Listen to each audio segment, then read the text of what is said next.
ಶ್ರೀ ಗುರುಭ್ಯೋ ನಮಃ. ನಿನ್ನೆ ದಿವಸ ಹರಿವಂಶದ ಪೂರ್ವಾರ್ಧದ ವಿಷ್ಣು ಪರ್ವದ 79-80ನೇ ಅಧ್ಯಾಯಗಳಲ್ಲಿ ಸ್ತ್ರೀಯರು ಮಾಡಬೇಕಾದಂತಹ ವಿವಿಧ ವೃತ್ತಗಳ ಬಗ್ಗೆ ಗಮನಿಸಿದ್ದೇವೆ. 80ನೇ ಅಧ್ಯಾಯದಲ್ಲಿ ನಿರ್ದಿಷ್ಟವಾದಂತಹ ಅಂಗಾಂಗಗಳ ಸೌಂದರ್ಯವನ್ನು ಬಯಸುವಂತಹ ಸ್ತ್ರೀ ಯಾವ ನಿಯಮಗಳನ್ನು ಪಾಲನೆ ಮಾಡಬೇಕು ಅನ್ನೋದನ್ನು ಕೂಡ ನೋಡಿದ್ವಿ. ಅದಾದ ಬಳಿಕ 81ನೇ ಅಧ್ಯಾಯದಲ್ಲಿ ಪಾರ್ವತಿ ದೇವಿ ಅದನ್ನು ಮುಂದುವರಿಸಿ ಹೇಳ್ತಾಳೆ. ಪುಣ್ಯಕ ವೃತ್ತವನ್ನು ಪ್ರಾರಂಭ ಮಾಡಿದವಳು ಪಾರ್ವತಿನೇ, ಶಿವನ ಅನುಗ್ರಹದಿಂದ ಅದನ್ನು ಕಂಡುಕೊಂಡವಳು. ಹಾಗಾಗಿ ಪಾರ್ವತಿ ದೇವಿ ಆ ವ್ರತವನ್ನು ಮಾಡಿದಾಗ ಈ ಅರುಂಧತಿ ಮೊದಲಾದಂತಹ ದೇವದಾಸ್ತ್ರೀಯರು ಆ ವ್ರತಕ್ಕೆ ಆಗಮಿಸಿದ್ರು.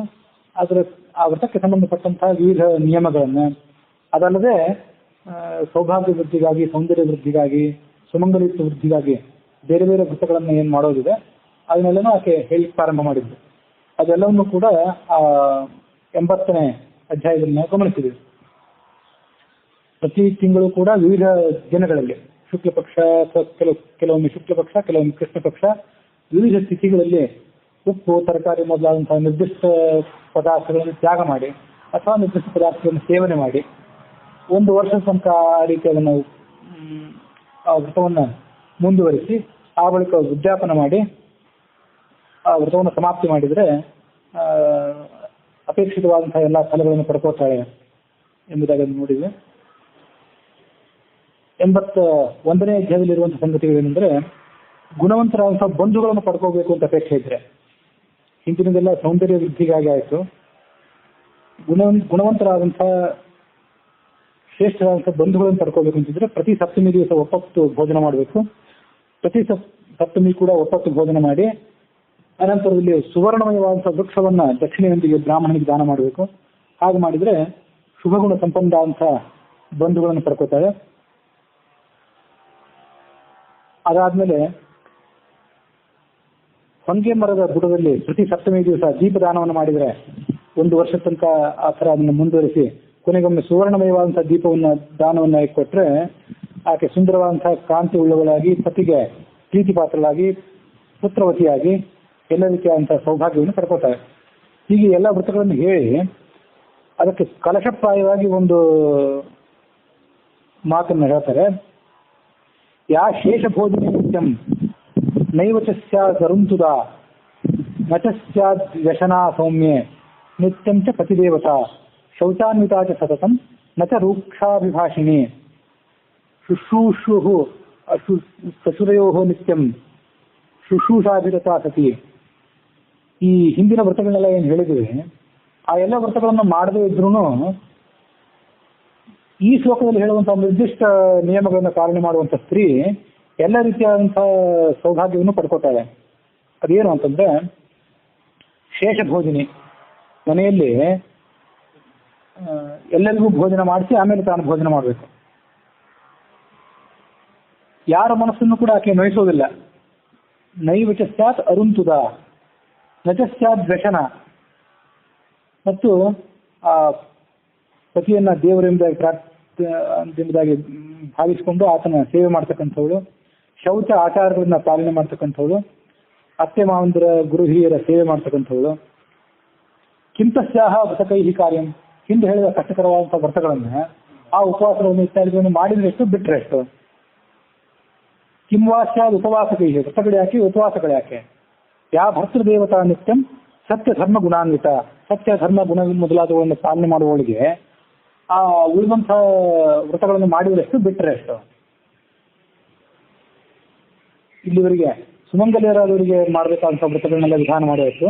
ಇನ್ನು ಮುಂದೆ ಬರೋದೇನೆಂದ್ರೆ, ವಿಧವಾ ಸ್ತ್ರೀಯಾದವಳು ಅಂದ್ರೆ ಸ್ತ್ರೀಯೊಬ್ಬಳು ಆಕಸ್ಮಿಕವಾಗಿ ವಿಧವೆ ಆದರೆ ಆಕೆ ಅನುಸರಿಸಬೇಕಾದಂತಹ ನಿಯಮಗಳೇನು, ಮಾಡಬೇಕಾದಂತಹ ವ್ರತಗಳೇನು ಅದನ್ನ ತಿಳಿಸ್ತಾರೆ.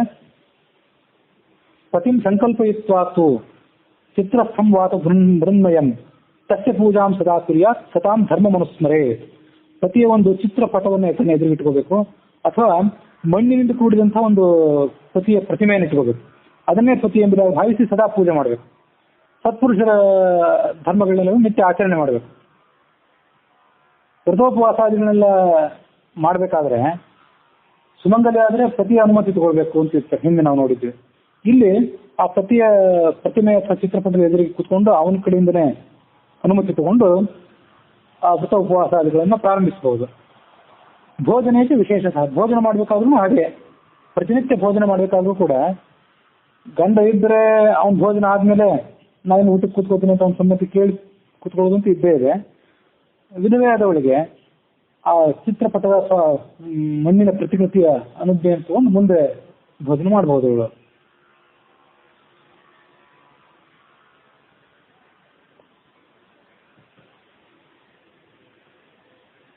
ಹೀಗೆ ಆ ಉಮಾದೇವಿ ಸುಮಂಗಲಿಯರಿಗೆ ಮತ್ತು ವಿಧವೆಯರಿಗೆ ಸಂಬಂಧಪಟ್ಟಂತಹ ಎಲ್ಲ ವಿಧಾನಗಳನ್ನ ಅರುಂಧತಿ ಮೊದಲಾದಂತಹ ದೇವತಾ ಸ್ತ್ರೀಯರಿಗೆ ತಿಳಿಸಿದರು. ಸವಿಶೇಷಂ ಚ ಧರ್ಮಾಣಂ ಸ್ತ್ರೀ ಧರ್ಮೇಶು ಪ್ರಶಸ್ಯತೆ ಪತಿಭಕ್ತಿ ಅದುಷ್ಟತ್ವಂ ಅವಾಗ್ದುಷ್ಟತ್ವಮೇವ ಚ. ಎಲ್ಲ ಮಾತುಗಳನ್ನು ಹೇಳಿ ಕೊನೆಗೆ ಉಪಸಂಹಾರ ಮಾಡುವಾಗ ಇಂಥದೊಂದು ಮಹತ್ವದ ಮಾತನ್ನು ಮತ್ತೊಮ್ಮೆ ಹೇಳಿದ್ದಳು ಪಾರ್ವತಿ. ಅವಳು ಮಾಡಬೇಕಾದಂಥ ಎಲ್ಲಾ ಧರ್ಮಗಳಲ್ಲೂ ಬಹಳ ವಿಶೇಷವಾದಂಥ ಧರ್ಮಗಳು ಅಂದರೆ ಪತಿಭಕ್ತಿ, ಗಂಡನ ಮೇಲೆ ಭಕ್ತಿಯನ್ನು ಇಟ್ಟಿರಬೇಕು, ಅದುಷ್ಟತ್ವಂ ದುಷ್ಟತನ ಇರಬಾರ್ದು, ಮತ್ತು ಕಠಿಣವಾದಂಥ ಮಾತುಗಳಿರಬಾರ್ದು, ಮನಸ್ಸು ದುಷ್ಟವಾಗಿರಬಾರ್ದು, ಮಾತು ದುಷ್ಟವಾಗಿರಬಾರ್ದು. ಇವೆಲ್ಲ ಗುಣಗಳು ಇದ್ದರೆ ಅವು ಉಳಿದೆಲ್ಲ ಗುಣಗಳಿಗೆ ಕಲಶಪ್ರಾಯವಾದಂಥ ಗುಣಗಳು. ಹೀಗೆ ಆ ಪಾರ್ವತಿ ದೇವಿಯ ಮಾಡಿದಂತಹ ವ್ರತದಲ್ಲಿ ಭಾಗವಹಿಸಿ ಅದನ್ನೆಲ್ಲ ನೋಡಿ ಸಂತೋಷಪಟ್ಟು ಮತ್ತು ಆಕೆ ಹೇಳಿದಂತಹ ಎಲ್ಲ ನಿಯಮಗಳನ್ನು ಕೇಳಿಕೊಂಡು ಆ ಎಲ್ಲ ದೇವದೇವಿಯರು ತಮ್ಮ ತಮ್ಮ ನಿವಾಸಕ್ಕೆ ಹೊರಟು ಹೋದರು. ಇದಾದ ಬಳಿಕ ನಾರದರು ರುಕ್ಮಿಣಿಗೆ ಹೇಳಿದ್ರು. ರುಕ್ಮಿಣಿ ನಾರದರನ್ನ ಕೇಳಿದ್ಲು. ಆಗ ನಾರದರು ಅರುಂಧತಿಗೆ ಪಾರ್ವತಿ ಹೇಳಿದ್ದನ್ನು ನಿನಗೆ ಹೇಳ್ತೀನಿ ಅಂತ ಹೇಳಲಿಕ್ಕೆ ಪ್ರಾರಂಭ ಮಾಡಿದ್ರು. ಅರುಂಧತಿಗೆ ಮೊದಲಾದವರಿಗೆ ಪಾರ್ವತಿ ಹೇಳಿದಲ್ಲಿ ಮುಗಿತು. ನಾರದರ ಕಥಾನಕ ಮುಂದುವರೆದಿದೆ. ಅದಿತಿ ಪುಣ್ಯಕ ವ್ರತವನ್ನು ಹೇಗೆ ಮಾಡಿದ್ಲು ಅದನ್ನ ಹೇಳ್ತೇನೆ ಕೇಳು. ಅದನ್ನ ಹಿಂದೆ ಹೇಳಿ ಆಗಿದೆ, ಸರಿ ಬಂತು, ಮತ್ತೊಮ್ಮೆ ಅದನ್ನೇ ಹೇಳ್ತಾರೆ ಅಷ್ಟೇ. ಅವಾಗ ಹೇಳಿದವರು ಬೇರೆ ಇದ್ದಿರ್ಬೇಕು, ಈಗ ಹೇಳಿದವರು ಬೇರೆ ಇದ್ದಿರ್ಬೇಕು ಅಷ್ಟೇ. ಆ ಅದಿತಿ ವ್ರತವನ್ನು ಮಾಡಿದ್ಲು. ತನ್ನ ಪತಿಯಾದ ಕಶ್ಯಪನನ್ನ ಪಾರಿಜಾತ ವೃಕ್ಷಕ್ಕೆ ಕಟ್ಟಿ ಅದನ್ನು ನನಗೆ ದಾನವಾಗಿ ಕೊಟ್ಲು ನಾರದನಿಗೆ. ಸತ್ಯಭಾಮೆನೂ ಕೂಡ ತನ್ನ ಪತಿಯಾದಂತಹ ಕೃಷ್ಣನನ್ನು ನನಗೆ ದಾನವಾಗಿ ಕೊಟ್ಟಿದ್ಲು. ಸಾವಿತ್ರಿಯು ಕೂಡ ತನ್ನ ಪತಿಯನ್ನು ನನಗೆ ದಾನವಾಗಿ ಕೊಟ್ಟಿದ್ಲು. ಹೀಗೆ ಸಾವಿತ್ರಿ ಆ ವ್ರತವನ್ನೆಲ್ಲ ಮಾಡಿದ್ರಿಂದ ಆ ಸಾವಿತ್ರಿಗೆ ಸಂಬಂಧಪಟ್ಟಂತ ಸಂಧ್ಯಾಕಾಲ ಏನಿದೆ ಅದನ್ನು ಬಹಳ ಶ್ರೇಷ್ಠ ಕಾಲ ಅಂತ ಹೇಳ್ತಾರೆ. ಸಂಧ್ಯಾಕಾಲೇತು ಸಂಪ್ರಾಪ್ತೆ ಸ್ಥಾನೇ ಸ್ಥಾನೇ ತಥೈವ ಚ ಪೂಜನಂ ವಾ ನಮಸ್ಕಾರ ಜಪಶ್ಚ ದ್ವಿಗುಣ ಸ್ಮೃತಃ. ಅದಕ್ಕಾಗಿ ಸಂಧ್ಯಾಕಾಲ ಸಮೀಪಿಸಿದಾಗ ಆ ಗಾಯತ್ರಿ ಮತ್ತು ಸರಸ್ವತಿಯರ ಮೊದಲಾದ ಆರಾಧನೆಯನ್ನು ಮಾಡ್ತೀವಲ್ಲ, ಪೂಜೆ ಪುನಸ್ಕಾರ ಸಂಧ್ಯಾವಂದನೆ ಮೊದಲಾದವುಗಳು, ಅವು ಇಮ್ಮಡಿಯಾದಂತಹ ಫಲ ಕೊಡ್ತವೆ. ಸಂಧ್ಯಾವಂದನೆ ವಿಶೇಷವಾಗಿ ಸಂಧ್ಯಾವಂದನೆಗೆ ಸಂಧ್ಯಾಕಾಲ ಬಹಳ ಪ್ರಶಸ್ತವಾಗುತ್ತೆ. ಸಂಧ್ಯಾಕಾಲ ಅಂದ್ರೆ ಬರೀ ಸಾಯಂಕಾಲದ ಕಾಲ ಅಲ್ಲ, ಬೆಳಗಿನ ಹೊತ್ತು ಕತ್ತಲು ಮುಗಿದು ಬೆಳಕಾಗುವಂಥ ಸಂದರ್ಭ, ಮಧ್ಯಾಹ್ನದ ಹೊತ್ತು ಮತ್ತು ಸಾಯಂಕಾಲದ ಹೊತ್ತು, ಈ ಮೂರು ಹೊತ್ತು. ಹಾಗಾಗಿ ಆ ಸಂಧ್ಯಾಕಾಲದಲ್ಲಿ ಮಾಡಿದಂಥ ಎಲ್ಲ ಫಲಗಳಿಗೆ ಇಮ್ಮಡಿಯಾದಂಥ ಫಲ. ಸಾಧ್ವಿಯಾದವಳು ಈ ಸಾವಿತ್ರಿ ವ್ರತವನ್ನಾಗಲಿ ಅದಿತಿ ವ್ರತವನ್ನಾಗಲಿ ಮಾಡಿದರೆ ಆಕೆ ತನ್ನ ಪಿತೃಕುಲ ಮತ್ತು ಪತಿಕುಲ ಎರಡನ್ನೂ ಉದ್ಧಾರ ಮಾಡ್ತಾಳೆ. ತಾನು ಬಂದು ಸೇರಿಕೊಂಡಂಥ ಕುಲ ಮತ್ತು ಯಾವ ತಂದೆಯ ಮನೆಯಿಂದ ತಾನು ಬಂದೆ ಆ ಕುಲವನ್ನು ಉದ್ಧಾರ ಮಾಡ್ತಾಳೆ. ಹಾಗೆ ಮುಂದೆ ಶಚಿದೇವಿಯು ಕೂಡ ಮಾಡಿದ್ಲು. ಇಂದ್ರನ ಪತ್ನಿ ಆದವಳು ಎಲ್ಲ ರೀತಿಯಾದಂತಹ ದಾನಗಳನ್ನ ಮಾಡಿದ್ಲು.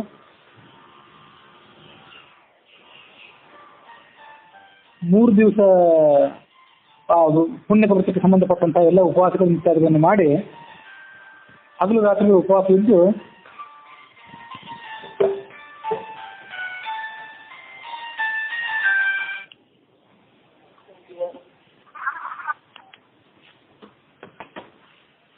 ಹಗಲು ರಾತ್ರಿ ಉಪವಾಸ ಇದ್ದು ಆ ಬಳಿಕ 100 ಕುಂಭಗಳನ್ನು ದಾನ ಮಾಡಬೇಕು, 100 ಗಡಿಗೆಗಳನ್ನು ದಾನ ಮಾಡಬೇಕು. ಮುಂದೆ ನಾರದರು ಹೇಳಿದ್ರು, ಉಮಾದೇವಿ ಏನು ವ್ರತವನ್ನು ಮಾಡಿದ್ದಲ್ಲ, ಮುಂದೆ ಅದನ್ನ ಗಂಗಾದೇವಿ ಕೂಡ ಮಾಡಿದ್ಲು. ಗಂಗಾದೇವಿ ಈ ಒಂದು ವ್ರತ ಮಾಡಿದ್ದಲ್ಲದೆ ಮತ್ತು ಕೆಲವು ಹೆಚ್ಚಿನ ವ್ರತಗಳನ್ನು ಮಾಡಿದ್ರು ಎಂಬುದಾಗಿ ಅದನ್ನು ನೋಡ್ತೀವಿ. ಮಾಘ ಮಾಸದಲ್ಲಿ ಅಂದ್ರೆ ಆ ಚಳಿಗಾಲದ ಸಂದರ್ಭದಲ್ಲಿ ಪ್ರತಿನಿತ್ಯ ಆಕೆ ತನ್ನ ಜಲದಲ್ಲೇ ಸ್ನಾನ ಮಾಡ್ತಿದ್ಲು. ಗಂಗಾನದಿ ಅಭಿಮಾನಿ ದೇವತೆ ತನ್ನ ನೀರಿನಲ್ಲೇ ಸ್ನಾನ ಮಾಡ್ತಿದ್ಲು. ಅದಲ್ಲದೆ ಸಂದರ್ಭ ಬಂದ್ರೆ ಬೇರೆ ನದಿಗಳಿಗೆ ಹೋಗಿ ಅಲ್ಲಿ ಕೂಡ ಆಕೆ ಸ್ನಾನ ಮಾಡ್ತಿದ್ಲು. ಹೀಗೆ ಆಕೆ ಸ್ನಾನ ಮಾಡ್ತಿದ್ಲು. ಅದಕ್ಕೆ ಗಂಗಾವತ ಅಂತ ಹೆಸರು. ಅದು ಸಮಸ್ತ ಕಾಮನೆಗಳನ್ನು ಕೂಡ ಕೊಡುವಂಥದ್ದು ಸ್ತ್ರೀಯರಿಗೆ. 7 ತಲೆಮಾರುಗಳು, ತಂದೆಯ ಕುಲ ಅಂದ್ರೆ ತವರು ಮನೆಯ 7 ತಲೆಮಾರುಗಳು ಮತ್ತು ತನ್ನ ಗಂಡನ ಮನೆಯ 7 ತಲೆಮಾರುಗಳು. ಸಪ್ತಾಥ ಕುಲಾನಿ ಹರಿವಲ್ಲಭೆ ಸ್ತ್ರೀ ತಾರಯತಿ ಧರ್ಮಜ್ಞ ಗಂಗಾವೃತಕ ಚಾರಿಣಿ. ಈ ಗಂಗಾವೃತಕ್ಕೂ ಕೂಡ 1000 ಕುಂಭಗಳನ್ನು ದಾನ ಮಾಡಬೇಕಾದ್ದು ಅದರ ವಿಧಾನ. ಯಮನ ಭಾರ್ಯೆಯಾದಂಥವಳು ಶ್ಯಾಮಲ ಯಾಮರಥ ಅನ್ನುವಂಥ ಒಂದು ಶುಭವೃತವನ್ನು ಆಚರಣೆ ಮಾಡಿದ್ರು. ಹೆಚ್ಚು ಕಡಿಮೆ ಇದೇ ಥರದ ವೃತಗಳಿದ್ದಿರಬೇಕು, ಸ್ವಲ್ಪ ಸ್ವಲ್ಪ ಬದಲಾವಣೆಗಳು ಅದಕ್ಕಿದ್ದಿರಬೇಕು. ಹೇಮಂತ ಋತುವಿನಲ್ಲಿ ಆಭರಣವಿಲ್ಲದಂಥ ಜಾಗದಲ್ಲಿ ಈ ವೃತ ಮಾಡಬೇಕು.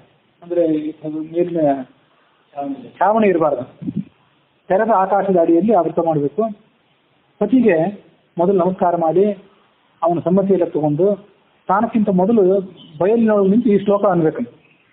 ಏನಂದ್ರೆ, ಚರಾಮ್ಯಹಂ ಯಾಮರಥಂ ಧ್ವಂ ಪೃಷ್ಠೇನ ಧಾರೆಯೇ ಪತಿವೃತ ಜೀವಪುತ್ರ ಭವೇಯಂಚ ಪುರೋಹಿತ. ನಾನು ಈ ಯಾಮರಥ ಅನ್ನುವಂಥ ಒಂದು ವ್ರತವನ್ನು ಆಚರಣೆ ಮಾಡುವಳಿದ್ದೇನೆ. ಇದರಿಂದ ನಾನು ಪತಿವೃತೆಯಾಗಿರಲಿ, ಪುತ್ರವತಿಯಾಗಿರಲಿ ಮತ್ತು ಎಲ್ಲ ಸ್ತ್ರೀಯರಲ್ಲಿ ನಾನು ರತ್ನಪ್ರಾಯರಾಗಿರಲಿ. ಸಪತ್ನೀರ್ ಅಧಿತಿಷ್ಠೇಯಂ, ಎಲ್ಲ ಸೌತಿಯರಿಗಿಂತ ನಾನು ಮೇಲೆ ಇರುವಂತಹದ್ದಾಗಲಿ. ನನಗೆ ಅಕಾಲದಲ್ಲಿ ಯಮನ ದರ್ಶನ ಆಗದೇ ಇರಲಿ, ಅಕಾಲ ಮೃತ್ಯು ನನಗೆ ಬಂದು ಎರಗದೇ ಇರಲಿ, ನನಗಾಗಲಿ ನನ್ನ ಗಂಡನಿಗಾಗಲಿ. ಸಭರ್ತೃಪುತ್ರ ಜೀವೇಯಂ ಚಿರಂತ ಸುಖಮೇವಚ, ಗಂಡನ ಜೊತೆಗೆ ಮಕ್ಕಳ ಜೊತೆಗೆ 100 ಕಾಲ ನಾನು ಸುಖವಾಗಿ ಬಾಳುವಂತಾಗಲಿ. ಕೊನೆಗೆ ನಾನು ಪತಿಲೋಕಕ್ಕೆ ಹೋಗುವಂತಾಗಲಿ. ಪತಿಲೋಕಂ ಚ ಗಚ್ಚೇಯಂ ಭವೇಯಂ ನಂದಿನಿ ತಥಾ. ನನ್ನ ಕುಲದವರಿಗೆಲ್ಲರಿಗೂ ಕೂಡ ನಾನು ಆನಂದದಾಯಕರಾಗಬೇಕು, ಒಳ್ಳೆಯ ವಸ್ತ್ರಗಳು ನಾನು ಧರಿಸಿರಬೇಕು. ಸುತೈಲ ಮೃಷ್ಟ ಹಸ್ತಾಚ, ನನ್ನ ಕೈಗಳು ಯಾವತ್ತೂ ಶುದ್ಧವಾಗಿರಬೇಕು. ಸ್ವಜನೇಶು ಗುಣಾನ್ವಿತ, ನನ್ನ ಬಂಧು ಬಾಂಧವರಿಗೆ ಮಿತ್ರರೆಲ್ಲರಿಗೂ ಕೂಡ ನಾನು ನನ್ನ ಸದ್ಗುಣಗಳ ಮೂಲಕ ಇಷ್ಟಳಾಗಿರಬೇಕು. ಹೀಗೆ ಹೇಳಿ ಸ್ನಾನ ಮಾಡಿ ವ್ರತವನ್ನು ಯಥಾವಿಧಿಯಾಗಿ ಮಾಡಿ ಬ್ರಾಹ್ಮಣರಿಂದ ಸ್ವಸ್ತಿವಾಚನ ಮಾಡಿಸ್ಕೋಬೇಕು. ಜೇನು ತುಪ್ಪ ಮತ್ತು ಕಪ್ಪು ಎಳ್ಳಿನಿಂದ ಮಿಶ್ರಿತವಾದಂತಹ ಪಾಯಸವನ್ನು ಬ್ರಾಹ್ಮಣರಿಗೆ ಭೋಜನ ಮಾಡಿಸ್ಬೇಕು. ಹೀಗೆ ಪುಣ್ಯಕ ವೃತ್ತದೇ ಕೆಲವು ವ್ಯತ್ಯಾಸಗಳು ಬಹುಶಃ ಇವೆಲ್ಲ. ಇಂಥವೆಲ್ಲ ಈ ವೃತವನ್ನ ಉಮಾದೇವಿ ಹಿಂದೆ ಹೇಳಿದ್ದು, ಅದನ್ನ ಅದಿತಿ ಮೊದಲಾದಂತಹ ಅನೇಕ ದೇವಿಯರು ಆಚರಣೆ ಮಾಡಿದ್ರು. ನಾರದರು ಅದನ್ನ ರುಕ್ಮಿಣಿ ಮೊದಲಾದಂತಹ ಕೃಷ್ಣನ ಪತ್ನಿಯರಿಗೆ ಮತ್ತು ಅಲ್ಲಿ ನೆರೆದಿರ್ತಕ್ಕಂಥ ಉಳಿದ ಸ್ತ್ರೀಯರಿಗೆಲ್ಲರಿಗೂ ಕೂಡ ಸಾಕ್ಷಾತ್ಕಾರ ಮಾಡಿಸಿಕೊಟ್ಟು ಅದರ ವಿಧಾನಗಳ ಬಗ್ಗೆ ಹೇಳಿದ್ಲು. ರುಕ್ಮಿಣಿ ಕೂಡ ನಾರದರ ಈ ಒಂದು ನಿರ್ದೇಶನಕ್ಕನುಸಾರವಾಗಿ ಆ ಪಾರ್ವತಿ ಹೇಳಿದಂತಹ ಪುಣ್ಯಕರವಾದಂತಹ ವ್ರತವನ್ನು ಮಾಡಿದ್ಲು. ಉಮಾದೇವಿ ಹೇಳಿದಂತೆ ಸತ್ಯಭಾಮಿ ಮಾಡಿದಂತೆ ರುಕ್ಮಿಣಿ ದೇವಿ ಕೂಡ ಮಾಡಿದ್ಲು. ಅದಕ್ಕಿಂತ ಮಿಗಿಲಾಗಿ ವೃಷಭ ದಾನ ಮಾಡಿದ್ಲು ರುಕ್ಮಿಣಿ, ಎತ್ತಿನ ದಾನ, ಮತ್ತು ರತ್ನಮಾಲಾ ದಾನ, ರತ್ನಗಳ ಒಂದು ಮಾಲೆಯನ್ನು ದಾನ ಮಾಡಿದ್ಲು, ಮತ್ತು ಅನ್ನದಾನ ಮಾಡಿದ್ಲು. ಇದೆಲ್ಲ ರುಕ್ಮಿಣಿ ಆದ ಬಳಿಕ ಜಾಂಬವತಿ ಮಾಡಿದ್ಲು, ಕೃಷ್ಣನ ಮತ್ತೊಬ್ಬಳ ಪತ್ನಿ.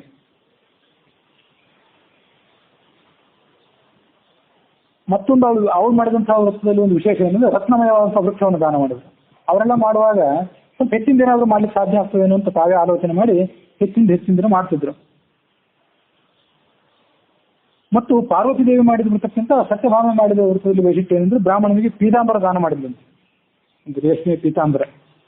ಹೀಗೆ ಆ ಉಮಾವೃತವನ್ನ ಉಮಾದೇವಿ ಮೊದಲು ಮಾಡಿದ್ರು, ಆಮೇಲೆ ಕೃಷ್ಣನ ಪತ್ನಿಯರು ಮಾಡಿದ್ರು. ರೋಹಿಣಿ, ಫಾಲ್ಗುನಿ, ಮಘಾ ನಕ್ಷತ್ರದ ಅಭಿಮಾನಿ ದೇವತೆಗಳು, ಚಂದ್ರನ ಪತ್ನಿಯರು, ಇವರೆಲ್ಲ ಕೂಡ ಮಾಡಿದ್ರು. ಅದಾದ್ಮೇಲೆ ಶತಭಿಷ ನಕ್ಷತ್ರದ ಅಭಿಮಾನಿ ದೇವತೆ, ಆಕೆ ಕೂಡ ಅದನ್ನು ಮಾಡಿದ್ದು. ಮತ್ತು ಅದ್ರ ದಾನಗಳನ್ನೆಲ್ಲವನ್ನು ಕೊಟ್ಟಳು ಅನ್ನುವಲ್ಲಿಗೆ ಈ 81ನೇ ಅಧ್ಯಾಯ ಸಮಾಪ್ತ ಆಗಿದೆ. ಇದು ಆ ಪಾರಿಜಾತ ವೃಕ್ಷಕ್ಕೆ ಸಂಬಂಧಪಟ್ಟಂತೆ ಕಥೆಯನ್ನು ನಡೆದಿತ್ತು. ಪಾರಿಜಾತ ವೃಕ್ಷವನ್ನು ಭೂಲೋಕಕ್ಕೆ ತಂದಿದ್ದು, ಸತ್ಯಭಾಮಿಗೆ ಸಿಟ್ಟು ಬಂದದ್ದು, ರುಕ್ಮಿಣಿ ಮೊದಲು ವೃತ್ತ ಉದ್ಯಾಪನೆ ಮಾಡಿದ್ದು, ಆಮೇಲೆ ಸತ್ಯಭಾಮಿಗೆ ಸಿಟ್ಟು ಬಂದದ್ದು, ಅನೇಕ ಕಥೆಗಳೆಲ್ಲ ಅದರಲ್ಲಿ ಕೂಡ್ಕೊಂಡಿತ್ತು. ಹರಿವಂಶದಲ್ಲಿ ಬಂದಂತಹ ಕಥೆಯನ್ನು ಈಗ ನಾನು ಹೇಳಿದೆ ನಿಮಗೆ. ಭಾಗವತದಲ್ಲಿ ಮತ್ತು ಶಾಸ್ತ್ರೀಯ ನಿರ್ಣಯದಲ್ಲಿ ಒಂದು ಸ್ವಲ್ಪ ವ್ಯತ್ಯಾಸ ಇದೆ ಅಂತ ಕೂಡ ಹೇಳಿದ್ದೆ. ಅದೇನು ವ್ಯತ್ಯಾಸ ಅಂತಂದ್ರೆ, ಹರಿವಂಶದಲ್ಲಿರುವಂಥ ಮೊದಲು ಏನು ನೋಡ್ಬೇಕು, ಅದನ್ನ ಸರಿ ನಾವು ನೆನಪು ಮಾಡ್ಕೋಬೇಕು. ಹಿಂಗೆ ಹೇಳಿದ್ಮೇಲೆ ನೆನಪು ಮಾಡ್ಕೋಬೇಕು. ಈ ರುಕ್ಮಿಣಿ ವ್ರತ ಉದ್ಯಾಪನೆ ಮಾಡಿದ್ಲು. ಆಗ ಪಾರಿಜಾತ ಪುಷ್ಪವನ್ನ ನಾರದರು ತಂದು ಕೊಟ್ಟರು ಆ ರುಕ್ಮಿಣಿ ಕೃಷ್ಣನಿಗೆ. ಕೃಷ್ಣ ಅದನ್ನು ರುಕ್ಮಿಣಿ ಕೊಟ್ಟ. ಅದು ಸತ್ಯಭಾಮಿ ಕಿವಿಗೆ ಬಂದು ಆಕೆ ಅಸೂಯೆ ಪಟ್ಕೊಂಡ್ಲು ಅಂತಿದಲ್ಲ, ಅದಕ್ಕಿಂತ ಮೊದಲು ಬಂದಿದ್ದ ಕಥೆ ಏನಂದ್ರೆ ನರಕಾಸುರನ ವಧೆ ಕಥೆ ಈ ಹರಿವಂಶದಲ್ಲಿ. ನರಕಾಸುರನ ಪೀಡೆಯನ್ನು ತಾಳುವಂತ ಇಂದ್ರ ಮೊದಲಾದವರು ಕೃಷ್ಣನಿಗೆ ಬಂದು ವಿನಂತಿ ಮಾಡಿಕೊಂಡ್ರು. ಆಗ ಕೃಷ್ಣ ಪ್ರಾಗ್ಜ್ಯೋತಿಷಪುರಕ್ಕೆ ನರಕಾಸುರನ ಪಟ್ಟಣಕ್ಕೆ ಹೋದ. ಅಲ್ಲಿ ಆ ನರಕಾಸುರನನ್ನು ಕೊಂದು ಅಲ್ಲಿಂದನೇ ನೇರವಾಗಿ ಸತ್ಯಭಾಮಿ ಜೊತೆಗೆ ಸ್ವರ್ಗಕ್ಕೆ ಹೋದ. ಸ್ವರ್ಗಕ್ಕೆ ಹೋಗಿ ಅಲ್ಲಿ ಅದಿತಿ ದೇವಿ ಮೊದಲಾದವ್ರನ್ನ ಭೇಟಿಯಾಗಿ ಅದಿತಿ ದೇವಿಯ ಕರ್ಣಕುಂಡಲಗಳನ್ನ ಒಪ್ಪಿಸಿದ. ನರಕಾಸುರನ ಅದನ್ನು ಅಪಹಾರ ಮಾಡಿದ್ನಲ್ಲ, ಒಪ್ಪಿಸಿ ಆ ಬಳಿಕ ಸ್ವರ್ಗದಿಂದ ಹಿಂತಿರುಗಿ ಬರುವಾಗ ಪಾರಿಜಾತ ವೃಕ್ಷವನ್ನು ತಗೊಂಡು ಬಂದಿದ್ದ. ಒಮ್ಮೆ ತಂದಿದ್ದ ಮೊದಲು ಹರಿವಂಶ ಹೇಳುವಂತೆ. ಆಗ ತರುವಾಗ ಈ ಹರಿವಂಶದ ಮಾಹಿತಿಗೆ ಅನುಸಾರವಾಗಿ ಇಂದ್ರ ಏನು ಆಕ್ಷೇಪ ಮಾಡಿರಲಿಲ್ಲ. ಈ ಕೃಷ್ಣ ನನಗೆ ಬೇಕಾದಷ್ಟು ಉಪಕಾರಗಳನ್ನು ಮಾಡಿದ್ದಾನೆ, ಹಾಗಿರುವಾಗ ಅವನು ಒಂದು ವೇಳೆ ಪಾರಿಜಾತ ವೃಕ್ಷವನ್ನು ತಗೊಂಡು ಹೋಗ್ಬೇಕು ಅಂತ ಒಂದು ವೇಳೆ ಬಯಸೋದಾದ್ರೆ ಅವನು ತಗೊಂಡು ಹೋಗಲಿ ಅಂದಿದ್ದ. ಇದು ಆ ಮೊದಲನೇ ಕಥೆ. ಹಾಗಾಗಿ ಆವಾಗೇನು ಈ ರಾಧಾಂತ ಆಗಿರಲಿಲ್ಲ. ಅದಾದ ಬಳಿಕ ರುಕ್ಮಿಣಿ ವಿರುದ್ಧ ಉದ್ಯಾಪನ ಆಗಿತ್ತು. ಸತ್ಯಭಾಮಿಗೆ ಕೋಪ ಬಂತು, ಅಸೂಯೆ ಬಂತು.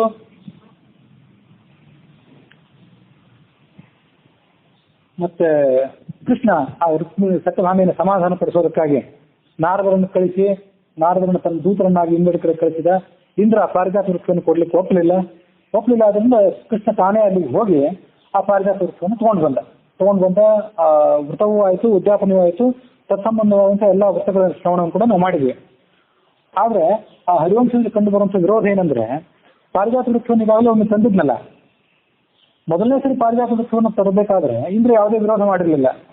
ಕೃಷ್ಣ ನನಗೆ ಬೇಕಾದಂತಹ ಸಹಾಯವನ್ನು ಮಾಡಿದ್ದಾನೆ, ಹಾಗಾಗಿ ಅವನು ತಗೊಂಡು ಹೋಗ್ಲಿ ಬಿಡು ಅಂತ ಹೇಳ್ತಿದ್ದ. ಎರಡನೇ ಸರಿ ಕೃಷ್ಣನ ರಾಣಿಯಾದಂಥ ಸತ್ಯಭಾಮಿಯನ್ನು ಅಪೇಕ್ಷೆ ಪಟ್ಟಾಗ ಯುದ್ಧ ಇಲ್ಲದ ನಾನು ಕೊಡಲಾರೆ ಅಂದ್ಬಿಟ್ಟ ಇಂದ್ರ. ಮೊದಲನೇ ಸರಿ ಅದನ್ನ ಕೊಡ್ಲಿಕ್ಕೆ ಯಾಕೆ ಒಪ್ಪಿದ್ದ, ಮತ್ತೆ ಎರಡನೇ ಸರಿ ಅದನ್ನು ಕೊಡ್ಲಿಲ್ಲ ಯಾಕೆ ಅನ್ನುವಂಥ ಒಂದು ಪ್ರಶ್ನೆ. ಮತ್ತು ಆ ಮೊದಲನೇ ಸರಿ ತಂದಂತ ಪಾರಿಜಾತ ವೃಕ್ಷನು ಎರಡನೇ ಸರಿ ತಂದಂತ ಪಾರಿಜಾತ ವೃಕ್ಷನು ಬೇರೆ ಬೇರೆನೋ ಹಾಗಾದ್ರೆ, ಹೀಗೆಲ್ಲ ಅದ್ರ ಬಗ್ಗೆ ನಾವು ಸಂದೇಹ ಉಳಿತೇವೆ. ಆ ಸಂದೇಹಗಳನ್ನ ಬಗೆಹರಿಸಿಕೊಳ್ಳೋದು ಬಹಳ ಕಷ್ಟನೇ. ಯಾಕಂದ್ರೆ ಭಾಗವತದಲ್ಲಿ ಈ ವಿಚಿತ್ರವಾದಂಥ ಕಥೆ ಇಲ್ಲ. ಭಾಗವತದ ಕಥೆ ಏನಂದ್ರೆ, ನರಕಾಸುರನ ಸಂಹಾರ ಮಾಡಿದ ಕೃಷ್ಣ. ನರಕಾಸುರನ ಸಂಹಾರ ಮಾಡಿ ಸತ್ಯಭಾಮಿ ಜೊತೆಗೆ ಸ್ವರ್ಗಕ್ಕೆ ಹೋದ. ಅಲ್ಲಿ ಅದಿತಿಯ ಕರ್ಣಕುಂಡಲಗಳನ್ನು ಒಪ್ಪಿಸಿದ. ಬರುವಾಗ ಪಾರಿಜಾತ ವೃಕ್ಷ ತಂದ. ಇಂದ್ರಾದಿಗಳನ್ನು ಕಡ್ಡಿ ಮಾಡಿದ್ರು. ಆವಾಗ ಇಂದ್ರಾದಿ ದೇವತೆಗಳನ್ನು ಸೋಲಿಸಿ ಪಾರಿಜಾತ ವೃಕ್ಷವನ್ನು ತಂದುಬಿಟ್ಟ. ಇದು ಭಾಗವತದಲ್ಲಿ ಬರುವಂತ ಮಾಹಿತಿ. ರುಕ್ಮಿಣಿಯ ವ್ರತದ ಉದ್ಯಾಪನೆ ಆಗಲಿ, ಸತ್ಯಭಾಮಿಗೆ ಅದೊಂದು ಸಿಟ್ಟು ಬಂದಂತಹ ವಿಚಾರವಾಗಲಿ ಅಲ್ಲಿಲ್ಲ ಭಾಗವತದಲ್ಲಿ. ಅಥವಾ ನಮ್ಮೆದುರಿಗಿರುವಂತಹ ಉತ್ತರ ಭಾರತದ ಪಾಠಾನುಸಾರಿ ಅಂತ ಭಾಗವತದಲ್ಲಿ ಅದಿಲ್ಲ. ತಾತ್ಪರ್ಯ ನಿರ್ಣಯದಲ್ಲಿ ಈ ಸತ್ಯಭಾಮಿಗೆ ಸಿಟ್ಟು ಬಂದಂತಹ ವಿಚಾರ ಇದೆಲ್ಲ ಇದೆ. ಆದ್ರೆ ಅದಕ್ಕೆ ಹಿನ್ನೆಲೆಯಾಗಿ ರುಕ್ಮಿಣಿ ವ್ರತ ಉದ್ಯಾಪನೆ ಮಾಡಿದ ಕಥೆ ಇಲ್ಲ. ಅಲ್ಲಿರೋದು ಏನಂತಂದ್ರೆ, ದ್ವಾರಕಾನಗರಕ್ಕೆ ಸಮೀಪ ಇರುವಂತಹ ರೈವತಕಾಂತಿ ಅಂತ ಪರ್ವತ ಇದೆಯಲ್ಲ, ಆ ಪರ್ವತದಲ್ಲಿ ಒಮ್ಮೆ ಕೃಷ್ಣ ಕೂತ್ಕೊಂಡಿದ್ದ ಸತ್ಯಭಾಮಿ ಜೊತೆ, ರುಕ್ಮಿಣಿ ಜೊತೆಗೆ. ಎಲ್ಲ ರಾಜರು ಅಲ್ಲಿ ಬಂದಿದ್ರು, ನಾರದಾದಿಗಳು ಬಂದಿದ್ರು. ನಾರದ ಅಲ್ಲಿ ಬಂದವನು ಕೃಷ್ಣನ ಸರ್ವೋತ್ತಮತ್ವವನ್ನು ಅಲ್ಲಿ ಪ್ರತಿಪಾದನೆ ಮಾಡಿದ. ಪ್ರತಿಪಾದನೆ ಎಲ್ಲ ಮುಗಿದ ಮೇಲೆ ಕೃಷ್ಣನ ಮಹತ್ವವನ್ನು ಎಲ್ಲ ರಾಜರು ಮತ್ತು ಋಷಿಗಳೆಲ್ಲ ಮನಗಂಡ ಮೇಲೆ ನಾರದ ಪಾರಿಜಾತ ಪುಷ್ಪವನ್ನ ಕೃಷ್ಣನಿಗೆ ಕೊಟ್ಟ, ಕೃಷ್ಣ ಅದನ್ನು ರುಕ್ಮಿಣಿಗೆ ಕೊಟ್ಟ. ತಾತ್ಪರ್ಯ ನಿರ್ಣಯದ ಘಟನೆ ಇದು. ಆ ಸಂಗತಿ ಸತ್ಯಭಾಮಿಗೆ ತಿಳಿಯಿತು. ಆಕೆ ಅಸೂಯೆ ಕೊಟ್ಲು. ನಿಮಗೆ ಬೇಕಾದ್ರೆ ಪಾರಿಜಾತ ವೃಕ್ಷವನ್ನೇ ನಾನು ತಗೊಂಡು ಬರ್ತೀನಿ ಅಂತ ಹೇಳಿದ, ಆಶ್ವಾಸನೆ ಕೊಟ್ಟಿದ್ದ. ಅದೇ ಸಂದರ್ಭದಲ್ಲಿ ನರಕಾಸುರನ ಹಾವಳಿಯ ಬಗ್ಗೆ ಋಷಿಗಳು ಇಂದ್ರಾದಿಗಳೆಲ್ಲ ಕೃಷ್ಣನ ಪ್ರಾರ್ಥನೆ ಮಾಡಿದ್ರು. ಆಕೆಗೆ ಪಾರಿಜಾತ ವೃಕ್ಷನೂ ಬೇಕಾಗಿತ್ತು ಸತ್ಯಭಾಮಿಗೆ. ನರಕಾಸುರನ ಸಂಹಾರವೂ ಆಗಬೇಕಾಗಿತ್ತು. ಆಕೆಯನ್ನು ಕರ್ಕೊಂಡೇ ಪ್ರಾಗ್ಜ್ಯೋತಿಷಪುರಕ್ಕೆ ಹೋದ. ಅಲ್ಲಿಯ ಕಾರ್ಯ ಮುಗಿದ ಬಳಿಕ ಸ್ವರ್ಗಕ್ಕೆ ಹೋದ. ಸ್ವರ್ಗದಿಂದ ಬರುವಾಗ ಪಾರಿಜಾತ ವೃಕ್ಷವನ್ನು ತಗೊಂಡು ಬಂದ, ದೇವಾದಿಗಳನ್ನೆಲ್ಲ ಸೋಲಿಸಿ. ಇದು ತಾತ್ಪರ್ಯ ನಿರ್ಣಯದ ಕಥೆ. ಹಾಗಾಗಿ ತಾತ್ಪರ್ಯ ನಿರ್ಣಯ, ಭಾಗವತ ಮತ್ತು ಹರಿವಂಶ ಇದರಲ್ಲಿರುವಂಥ ಕಥೆಗಳಿಗೆ ಎಷ್ಟು ಹೊಂದಾಣಿಕೆ ಆಗೋದು ಕಷ್ಟ, ಎಲ್ಲಾನು ಹೊಂದಿಸಿ ಹೇಳ್ಬೇಕಂದ್ರೆ. ಇನ್ನೊಂದು ಇರೋದಂದ್ರೆ ಪದ್ಮಪುರಾಣ. ಎಲ್ಲ ರಾಣಿಯರು ಅಲ್ಲಿದ್ರು ಆ ರೈವತ ಪರ್ವತದಲ್ಲಿ. ನಾರದ ನಮ್ಗೆ ಕೊಟ್ಟಂತ ಪಾರಿಜಾತ ಪುಷ್ಪವನ್ನು ಎಲ್ಲ ರಾಣಿಯರಿಗೂ ಕೊಟ್ಟ ಕೃಷ್ಣ.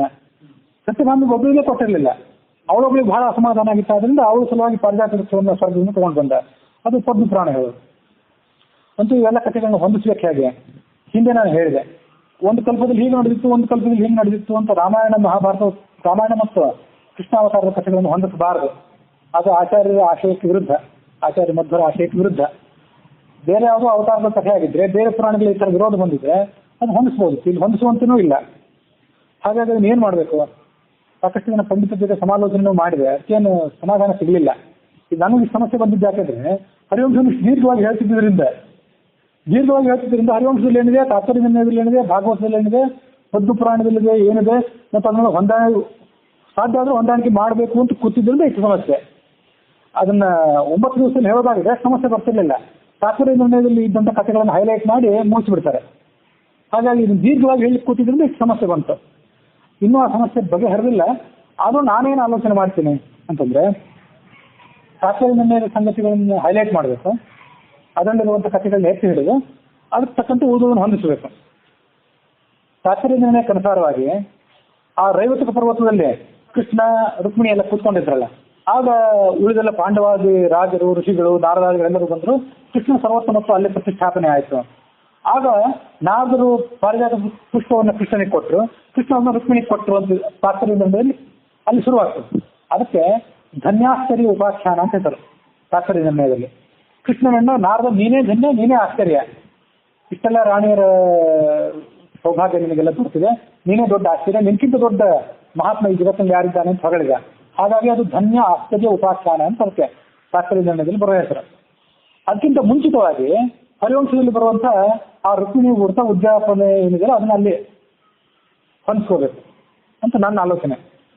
ಹಾಗಾಗಿ ಕಥೆಗಳ ಸೀಕ್ವೆನ್ಸ್, ಅದರ ಪೂರ್ವಾಪರ ಕ್ರಮ ಏನಂದ್ರೆ, ಮೊದಲು ರುಕ್ಮಿಣಿ ಒಂದು ವ್ರತ ಮಾಡಿದ್ಲು. ಅದು ಯಾವುದೋ ಒಂದು ಬೇರೆ ವ್ರತ, ಅದು ಈ ಪುಣ್ಯಕ ವ್ರತ ಅಲ್ಲ, ಅದು ಬೇರೆ ಒಂದು ವ್ರತ ಮಾಡಿದ್ಲು, ಉಪವಾಸ ಮಾಡಿದ್ಲು, ಅದ್ರ ಉದ್ಯಾಪನೆ ಮಾಡಿದ್ಲು. ಆಗ ಆ ರುಕ್ಮಿಣಿ ಜೊತೆಗೆ ಇದ್ದು ತಾನು ಆ ವೃತ್ತದ ಉದ್ಯಾಪನೆ ಇತ್ಯಾದಿ ಕಾರ್ಯದಲ್ಲಿ ಕೃಷ್ಣ ಭಾಗವಹಿಸಿದ. ರೈವತಕ ಪರ್ವತದಲ್ಲಿ ಅದು ಉದ್ಯಾಪನೆ ನಡೀತು ಅಂತ ಅಲ್ಲಿ ತಾತ್ಪರ್ಯ ನಿರ್ಣಯದಲ್ಲೂ ಇದೆ, ಹರಿವಂಶದಲ್ಲೂ ಹಾಗೆ ಇದೆ.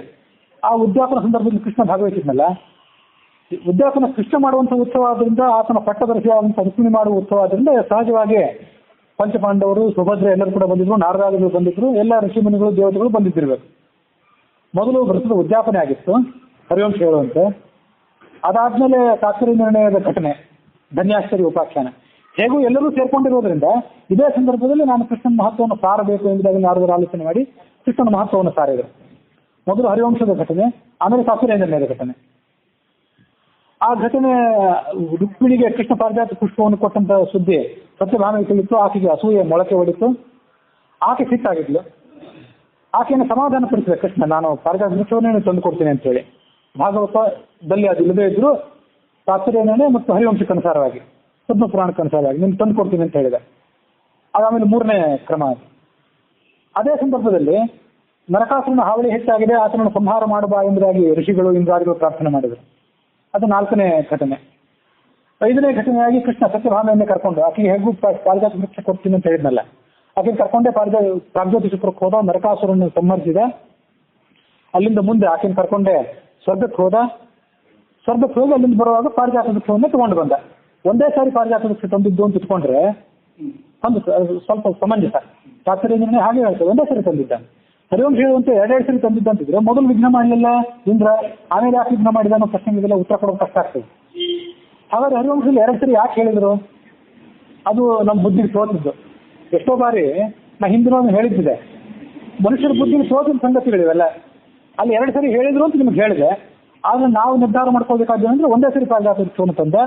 ಘಟನಾಕ್ರಮ ಹೀಗೆ: ರುಕ್ಮಿಣಿ ವೃತ್ತದ ಉದ್ಯಾಪನೆ, ಧನ್ಯಾಶ್ಚರ್ಯ ಉಪಾಖ್ಯಾನ, ಕೃಷ್ಣನ ಮಹತ್ವದ ಸ್ಥಾಪನೆ, ಸತ್ಯಭಾಮೆಗೆ ಅಸೂಯೆ, ನರಕಾಸುರನ ಹತ್ಯೆ, ಸ್ವರ್ಗಕ್ಕೆ ಹೋಗಿದ್ದು, ಪಾರಿಜಾತ ವೃಕ್ಷವನ್ನು ತಂದಿದ್ದು, ಪುಣ್ಯಕ ವ್ರತ ಮತ್ತು ಅದರ ವಿಧಿವಿಧಾನಗಳು.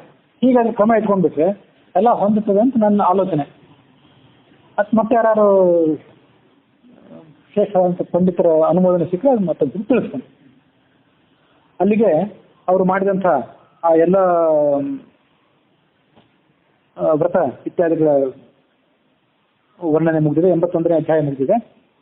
ಇಲ್ಲಿ ಇವತ್ತು ಮತ್ತು ನಾವು ನಿನ್ನೆ ಮತ್ತು ಮೊನ್ನೆ ದಿವಸನೂ ಕೂಡ ಆ ಸ್ತ್ರೀಯರು ಏನೇನು ವ್ರತ ಮಾಡಬೇಕು ಮತ್ತು ಪತಿಯನ್ನ ದೇವರೆಂಬುದಾಗಿ ಭಾವಿಸಬೇಕು, ಆ ಪ್ರಕಾರ ಅವ್ರ ಜೀವನದಲ್ಲಿ ನಡ್ಕೋಬೇಕು ಅನ್ನುವಂತೆಲ್ಲ ಘಟನೆಗಳು ಬಂತಲ್ಲ, ಅದಕ್ಕೆ ಸಂಬಂಧಪಟ್ಟಂತೆ ಒಂದು ಸ್ವಲ್ಪ ನಾನು ವಿಚಾರ ಹೇಳ್ತೇನೆ. ಅದನ್ನು ನೀವು ಸಂಪ್ರದಾಯವನ್ನು ಬಲ್ಲವರು, ಆಧುನಿಕ ಶಿಕ್ಷಣವನ್ನು ಪಡ್ಕೊಂಡವರು ಎಲ್ಲರೂ ಇದ್ದೀರಿ, ಸ್ತ್ರೀಯರಿದ್ದೀರಿ, ಪುರುಷರಿದ್ದೀರಿ. ಅದನ್ನು ಸ್ವಲ್ಪ ನೀವು ಗಮನಿಸಿ ನಿಮ್ಮ ಅಭಿಪ್ರಾಯವನ್ನು ನನಗೆ ಆಮೇಲೆ ಹೇಳಿ. ಸಂಪ್ರದಾಯಕ್ಕೆ ವಿರುದ್ಧವಾಗಿ ನಾನೇನು ಮಾತಾಡ್ಬೇಕಂತ ಹೊರಟಿಲ್ಲ, ಮಾತಾಡೋದು ಇಲ್ಲ. ಆದರೆ ಬದಲಾಗಬೇಕಾದ ನಮ್ಮ ಮನೋಭಾವ ಏನಿದೆ ಅದಕ್ಕೆ ಸಂಬಂಧಪಟ್ಟಂತೆ 1-2 ಮಾತುಗಳು ಹೇಳಬೇಕು. ಯಾಕಂತಂದ್ರೆ ಕೇಳುವವರಲ್ಲಿ ಈಗ ನೀವು ಎದುರುಗಡೆ ಇದ್ದೀರಿ, ಇದ್ರ ದೂರವಾಣಿ ಮೂಲಕ ಕೇಳೋರು ಕೆಲವರು ಇದ್ದಾರೆ. ಅದು ಧ್ವನಿ ಮುದ್ರಣ ಆಗ್ತಿರೋದ್ರಿಂದ ಅದು ಯಾರ್ಯಾರಿಗೂ ನಾಳೆ ತಲುಪಬಹುದು. ಹಾಗಾಗಿ ಅದನ್ನ ಕೇಳುವಂಥವರೆಲ್ಲ ನಾನಾ ಪ್ರಕಾರದ ಹಿನ್ನೆಲೆ ಇದ್ದಂಥ ಸ್ತ್ರೀ ಪುರುಷರು ಇರ್ತಾರೆ, ಆಧುನಿಕ ವಿದ್ಯಾಭ್ಯಾಸ ಇದ್ದವರು, ಆಮೇಲೆ ಸಾಂಪ್ರದಾಯಿಕ ಮನೋಭಾವ ಇದ್ದವರು ಎಲ್ಲ ಥರ ಇರ್ತಾರೆ. ಎಲ್ಲರನ್ನೂ ಸಮಾಧಾನ ಮಾಡೋದನ್ನು ಕಷ್ಟನೇ, ಅದು ಆಗ್ಲಾರ್ದ ಮಾತೆ. ಆದರೂ ನನ್ನ ಕೆಲವು ವೈಯಕ್ತಿಕ ಅಭಿಪ್ರಾಯಗಳು ಕಳೆದ ಒಂದು 2 ದಿವಸದಿಂದ ಅಂಥ ಹಿನ್ನೆಲೆ ಇದ್ದಂಥ ಕೆಲವ್ರ ಜೊತೆ, ಆಧುನಿಕ ವಿದ್ಯಾಭ್ಯಾಸ ಇದ್ದಂಥ ಹಿನ್ನೆಲೆ ಇದ್ದವ್ರು ಕೆಲವ್ರ ಜೊತೆ ಹೆಣ್ಮಕ್ಳ ಜೊತೆ ಚರ್ಚೆ ಮಾಡ್ಬೇಕಂತ ಸಂದರ್ಭ ಬಂತು. ಅದರ ಫಲಶ್ರುತಿ ಏನು, ನನ್ನ ಅಭಿಪ್ರಾಯ ಏನು ಅನ್ನೋದು ಹೇಳ್ತೀನಿ. ಅದನ್ನ ಕೇಳಿ ನೀವು ನಿಸ್ಸಂಕೋಚ ನಿಮ್ಮ ಅಭಿಪ್ರಾಯ ತಿಳಿಸ್ಬೋದು. ಆಮೇಲೆ ಅದೇನೆಂದ್ರೆ, ಸ್ತ್ರೀ ತನ್ನ ಗಂಡನನ್ನ ದೇವರೆಂದಾಗಿ ಭಾವಿಸಬೇಕು. ಮತ್ತು ನಿನ್ನೆ ನೋಡಿದ್ವಿ ಎಷ್ಟೆಷ್ಟು ಕಷ್ಟಕರವಾದಂಥ ವ್ರತಗಳ ವರ್ಣನೆ ಎಲ್ಲ ಬಂತು. 1 ವರ್ಷ ಪೂರ್ಣ ವ್ರತ ಮಾಡಬೇಕು, ತರಕಾರಿ ತಿನ್ನಬೇಕು, ಉಪ್ಪು ಬಿಡಬೇಕು, ಅದು ಒಂದು ಸುಮುಖ ಮಾಡಿ ಶರೀರವನ್ನು ಶೋಷಣೆ ಮಾಡಿ ಕೊನೆಗೆ ಉದ್ಯಾಪನ ಮಾಡಿ ದಾನಾದಿಗಳನ್ನು ಮಾಡಿ ವ್ರತವನ್ನು ಸಮಾಪ್ತಿ ಮಾಡಬೇಕು ಅಂತೆಲ್ಲ ಘಟನೆಗಳು ಬಂತು. ಇವೆರಡು ಸಂಗತಿಗಳು ಇಲ್ಲಿ ಬಂದದ್ದು. ಅದಲ್ಲದೆ ಒಟ್ಟಾರೆಯಾಗಿ ಸ್ತ್ರೀ ತನ್ನ ಜೀವನದಲ್ಲಿ ತಾನು ಅಳವಡಿಸಿಕೊಂಡು ಬಂದಿರುವಂತಹ ಕೆಲವು ಪದ್ಧತಿಗಳು, ಸಂಪ್ರದಾಯಗಳು ಮತ್ತು ತವ್ರ ಮನೆಯಲ್ಲಿ ಮತ್ತು ಗಂಡನ ಮನೆಯಲ್ಲಿ ಆಕೆಯನ್ನು ಯಾವ ಪರಿಸ್ಥಿತಿಯಲ್ಲಿ ಇಟ್ಟಿರ್ತಾರೆ ಜನ, ಇವೆಲ್ಲ ಸಂಗತಿಗಳೇನಿವೆ ಇವು ಇಲ್ಲಿ ತನಕ ನಮ್ಮ ಸ್ತ್ರೀಯರೇನು ನಡ್ಕೋತ ಬಂದ್ರಲ್ಲ, ಇಲ್ಲಿ ತನಕ ನಿಮ್ಮ ತಲೆಮಾರಿನ ತನಕ ಅಥವಾ ನಿಮ್ಮ ಹಿಂದಿನ ತಲೆಮಾರಿನ ತನಕ ಅವರು ಅದನ್ನು ಸಹಜವಾಗಿ ಸ್ವೀಕಾರ ಮಾಡ್ತಾರೆ. ಅದ್ರ ಬಗ್ಗೆ ಅವರಿಗೊಂದು ಅಖಂಡವಾದಂಥ ನಿಷ್ಠೆ, ಪುರುಷರಿಗೂ ನಿಷ್ಠೆ, ಪುರುಷರಿಗೂ ತಮ್ಮ ಧರ್ಮದ ಬಗ್ಗೆ ನಿಷ್ಠೆ, ಸ್ತ್ರೀಯರಿಗೂ ಅಖಂಡವಾದಂಥ ನಿಷ್ಠೆ. ಹಾಗಾಗಿ ಇದನ್ನು ನಾವು ಯಾಕೆ ಮಾಡಬೇಕು? ಪತಿಯನ್ನು ದೇವರಂತ ಯಾಕೆ ಭಾವಿಸಬೇಕು?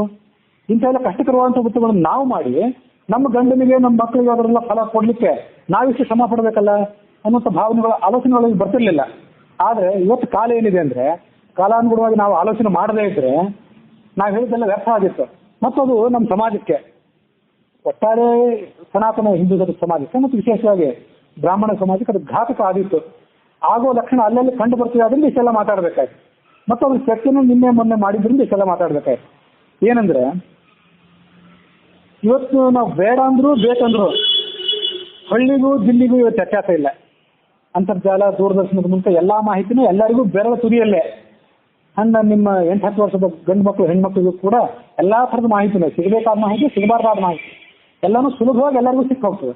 ಹಾಗಿರುವಾಗ ಅವರು ತಮ್ಮ ತಾಯಿ, ತಮ್ಮ ಅಜ್ಜಿ ಅವ್ರು ಬದುಕಿದ್ದಂಥ ರೀತಿ ನೀತಿಗಳು, ಅವ್ರ ಜೀವನ ಪದ್ಧತಿ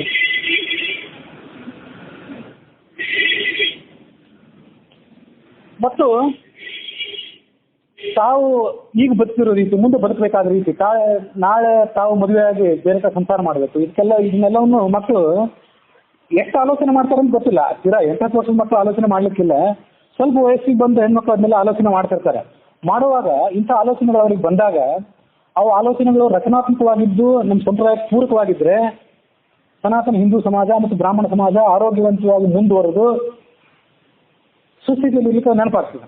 ಆದರೆ ಆಧುನಿಕ ವಿದ್ಯಾಭ್ಯಾಸದ ನೆಪದಲ್ಲಿ ಅವ್ರಿಗೇನಾದರೂ ಸಿಗಬಾರ್ದ ಮಾಹಿತಿ ಸಿಕ್ತು, ಸಿಗಬಾರ್ದಂಥ ಸ್ವಾತಂತ್ರ್ಯ ಸಿಕ್ತು ಅವರಿಗೆ ಅಂದರೆ, ಮೊದಲು ಹಾಳಾಗೋರು ಅವ್ರು ಹಾಳಾದರೆ ಸ್ತ್ರೀಶುದುಸ್ತಾಸ ವಾರ್ಷ್ಣೇಯ ಜಾಯತೆ ವರ್ಣಸಂಕರ ಭಗವದ್ಗೀತೆ ಹೇಳುವಂತೆ.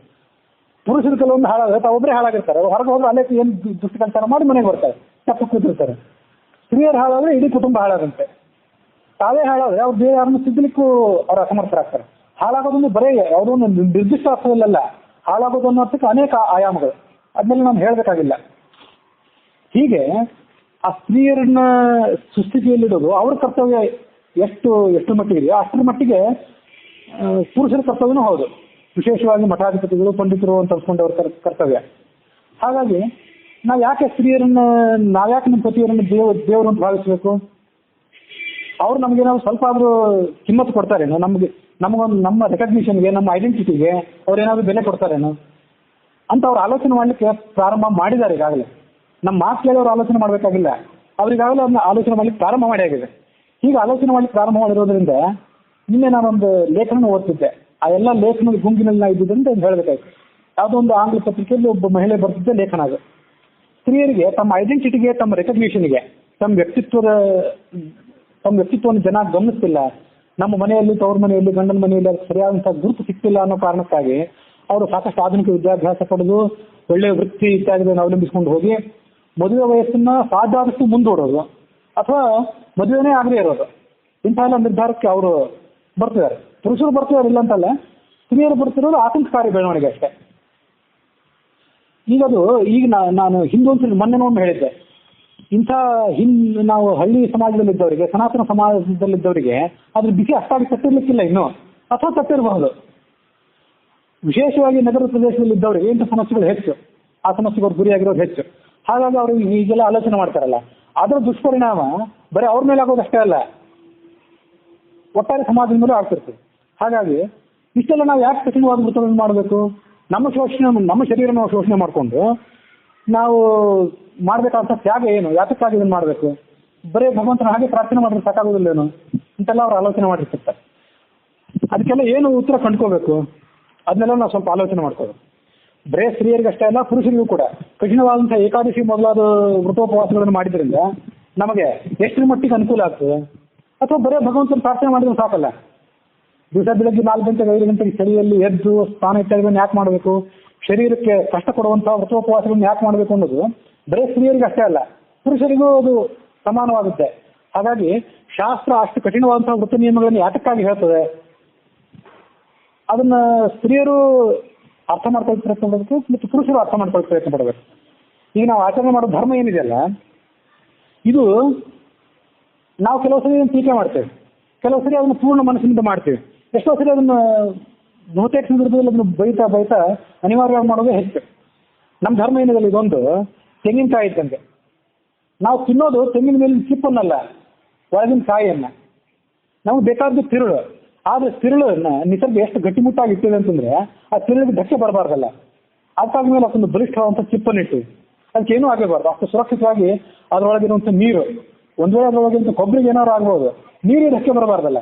ಅದಕ್ಕಾಗಿ ನಿಸರ್ಗ ನಿರ್ಮಿತವಾದಂಥ ಒಂದು ಸೀಲ್ ಮಾಡಿದಂಥ ತಂಬಿಗೆ ಅದು. ಹಾಗಾಗಿ ನಿಸರ್ಗ ಇರ್ತದಲ್ಲ, ನಮ್ಗೆ ಬೇಕಾಗಿದ್ದು ತಿರುಳಾದರೂ ಕೂಡ ಆ ತಿರುಳು ಸುರಕ್ಷಿತವಾಗಿ ಉಳಿಬೇಕಾದ್ರೆ, ನಮ್ಮ ಕೈಗೆ ಬಂದು ಸೇರಬೇಕಾದ್ರೆ ಅದಕ್ಕೊಂದು ಬಲಿಷ್ಠವಾದಂಥ ಚಿಪ್ಪು ಮೇಲೆ ಬೇಕು. ಹಾಗೆ ನಾವು ಬೆಳಿಗ್ಗೆ ಎದ್ದಿದ್ದರಿಂದ ಹಿಡಿದು ಸಾಯಂಕಾಲ ಮಲಗೋ ತನಕ, ಹುಟ್ಟಿದ್ದರಿಂದ ಹಿಡಿದು ಸಾಯೋ ತನಕ ನಾವು ಮಾಡೋ ಅನೇಕ ಧರ್ಮಗಳಲ್ಲಿ ಕೆಲವು ತಿರುಳುಗಳು, ಕೆಲವು ಮೇಲಿನ ಚಿಪ್ಪುಗಳು ಉಳಿದ್ರೆ ತಿರುಳು ಉಳಿದಿತ್ತು. ಆದರೆ ಯಾವುದು ಚಿಪ್ಪು ಯಾವುದು ತಿರುಳು ಅದನ್ನು ನಾವು ಬಹಳ ಜ್ಞಾನ, ಬಹಳ ದೊಡ್ಡ ಅನುಭವದಿಂದ ತಿಳ್ಕೋಬೇಕಾಗ್ತದೆ. ಇನ್ನೂ 12 ವರ್ಷ ಸಂಸ್ಕೃತ ಓದಿದ್ದಕ್ಕೆ, 4 ಗ್ರಂಥ ಓದಿದ್ದಕ್ಕೆ ಅದು ನಮ್ಮ ಬುದ್ಧಿ ಹೊಳೆಯುವಂಥ ವಿಚಾರನೇ ಅಲ್ಲ. ನಾವು ಶಕಪುರುಷರು ಅಲ್ಲ, ಸ್ಮೃತಿಕಾರರು ಅಲ್ಲ, ನಮಗೆ ಅರ್ಥ ಆಗುವಂಥದ್ದೇ ಅಲ್ಲ. ಏನೋ ನಾಲ್ಕು ಪ್ರಶ್ನೆ ಮಾಡ್ಬೋದು, ಯಾರು ಆ ಪ್ರಶ್ನೆಗೆ ಉತ್ತರ ಕೊಟ್ಟರೆ ಉತ್ತರ ಪಡ್ಕೊಂಡು ಮತ್ತೆ ಯಾರ್ಯಾರು ತಿಳಿಸ್ಬೋದು. ಇಲ್ಲದೇ ಇದ್ರೆ ಅದು ಇಲ್ಲ. ಅದ್ರ ಬಗ್ಗೆ ನಮ್ಗೆ ಶ್ರದ್ಧೆ ಕಡಿಮೆ ಆಗುವಂಥ ಸಾಧ್ಯತೆ ಎಷ್ಟೋ ಸರಿ ಇರ್ತದೆ.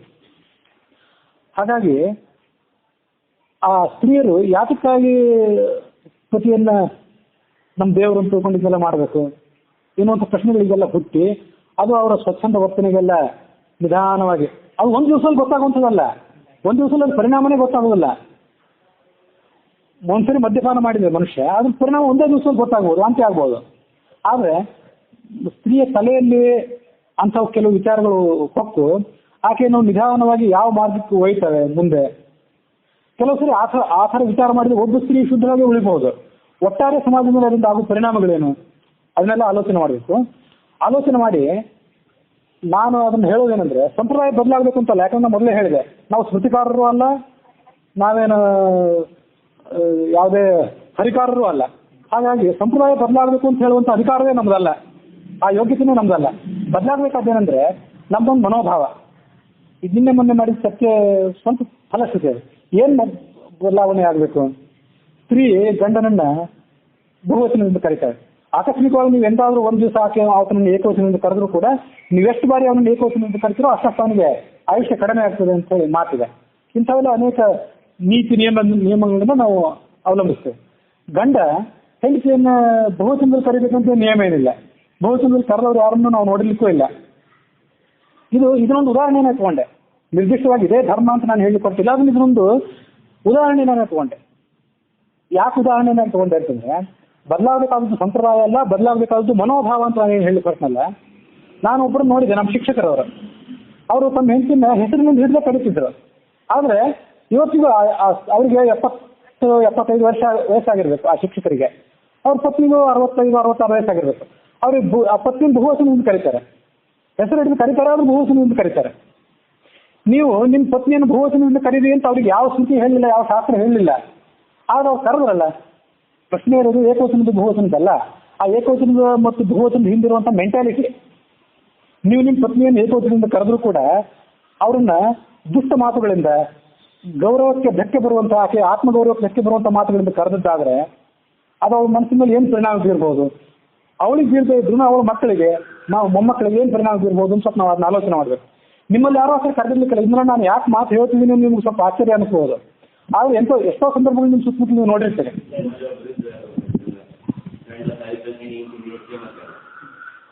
ಅದು ಬಹಳ ಆದರ್ಶದ ಸ್ಥಿತಿ. ಗಂಡ ಹೆಂಡತಿಯನ್ನ ಕೆಟ್ಟ ಮಾತುಗಳಿಂದ, ಅಶ್ಲೀಲವಾದ ಮಾತುಗಳಿಂದ ನಿಂದಿಸೋದು, ಏಕವಂತರಿಂದ ಕರೆಯೋದು ಬಿಡಲಿ, ಇಂಥ ಕೆಲವು ಪ್ರವೃತ್ತಿಗಳಿದ್ವಲ್ಲ, ಇದಕ್ಕೆಲ್ಲ ಏನ್ ಮಾಡ್ಬೇಕು? ಈಗ ನೀವು ನಿಮ್ಮೂರ್ನೊಳಗಿದ್ರು ಅಂತ ಹೇಳಿದ್ರೆ, ನಾನು ಒಬ್ಬರನ್ನ ನೋಡಿದ್ದೆ, ಇವ್ರಿಗೆ ಯಾವ್ದಾದ್ರು ಸ್ಮೃತಿ, ಯಾವ್ದಾದ್ರು ಶಾಸ್ತ್ರ ಇವರಿಗೆ ನೀವು ಬಹುವಚನದಿಂದ ಕರೀರಿ ಅಂತ ಹೇಳಿರ್ತೇನೆ, ಹೇಳಿಲ್ಲ. ಆಗ ಅವ್ರ ಆ ನಡವಳಿಕೆಗೆ ಎಲ್ಲಿಂದ ರೂಢಿಸ್ಕೊಂಡ್ರು? ಆ ನಡವಳಿಕೆಗೆ ನಮ್ಗೆ ಆದರ್ಶ ಆಗ್ಬೇಕು. ಇವತ್ತು ಅವ್ರು ದೊಡ್ಡ ಪಂಡಿತರಾಗಿರ್ಲಿಕ್ಕಿಲ್ಲ, ಅವ್ರೇನು 12 ವರ್ಷ ಸಂಸ್ಕೃತ ಅಧ್ಯಯನ ಮಾಡಿರ್ಲಿಕ್ಕಿಲ್ಲ. ನಾನು ಹೇಳುವಂತ ಶಿಕ್ಷಕರು ಅವ್ರೇನು ಸಂಸ್ಕೃತ ಪಂಡಿತರಲ್ಲ, ಯಾವುದೋ ಆಧುನಿಕ ವಿದ್ಯಾಭ್ಯಾಸ ಮಾಡಿದವರು, ಏನೋ ಒಂದು ವೃತ್ತಿ ಮಾಡ್ಕೊಂಡಿದ್ದವರು. ಆ ಕರೆದ್ರಲ್ಲ, ಅದು ಆ ಹೃದಯಸ್ಪರ್ಶಿ ಸನ್ನಿವೇಶ ಏನಿದೆಲ್ಲ ಅದಕ್ಕೆ ನಾವು ಬೆಲೆ ಕೊಡಬೇಕು. ಬಹುವಚನಕ್ಕೆ ಬೆಲೆ ಕೊಡದೇ ಇರಲಿ, ಆದ್ರೆ ಅಲ್ಲಿ ಹಿಂದಿನ ಮೆಂಟಾಲಿಟಿಗೆ ಬೆಲೆ ಕೊಡಬೇಕು.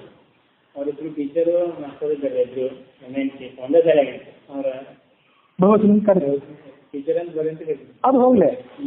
ನಮ್ಮ ಸಮಾಜದ ನಿಮ್ನ ವರ್ಗಗಳೇನಿದೆ, ರೈತಾಪಿ ವರ್ಗಗಳಲ್ಲಿ ಹಿಂದಿನ ತಲೆಮಾರಿನಲ್ಲಿ ಅಂದ್ರೆ ಈಗ 60-70 ವಯಸ್ಸಿನಲ್ಲಿದ್ದವರು ಗಂಡ ಹೆಂಡತಿಬ್ರು ಪರಸ್ಪರ ಏಕವಚನದಲ್ಲಿ ಕರೆಯೋದಿದೆ.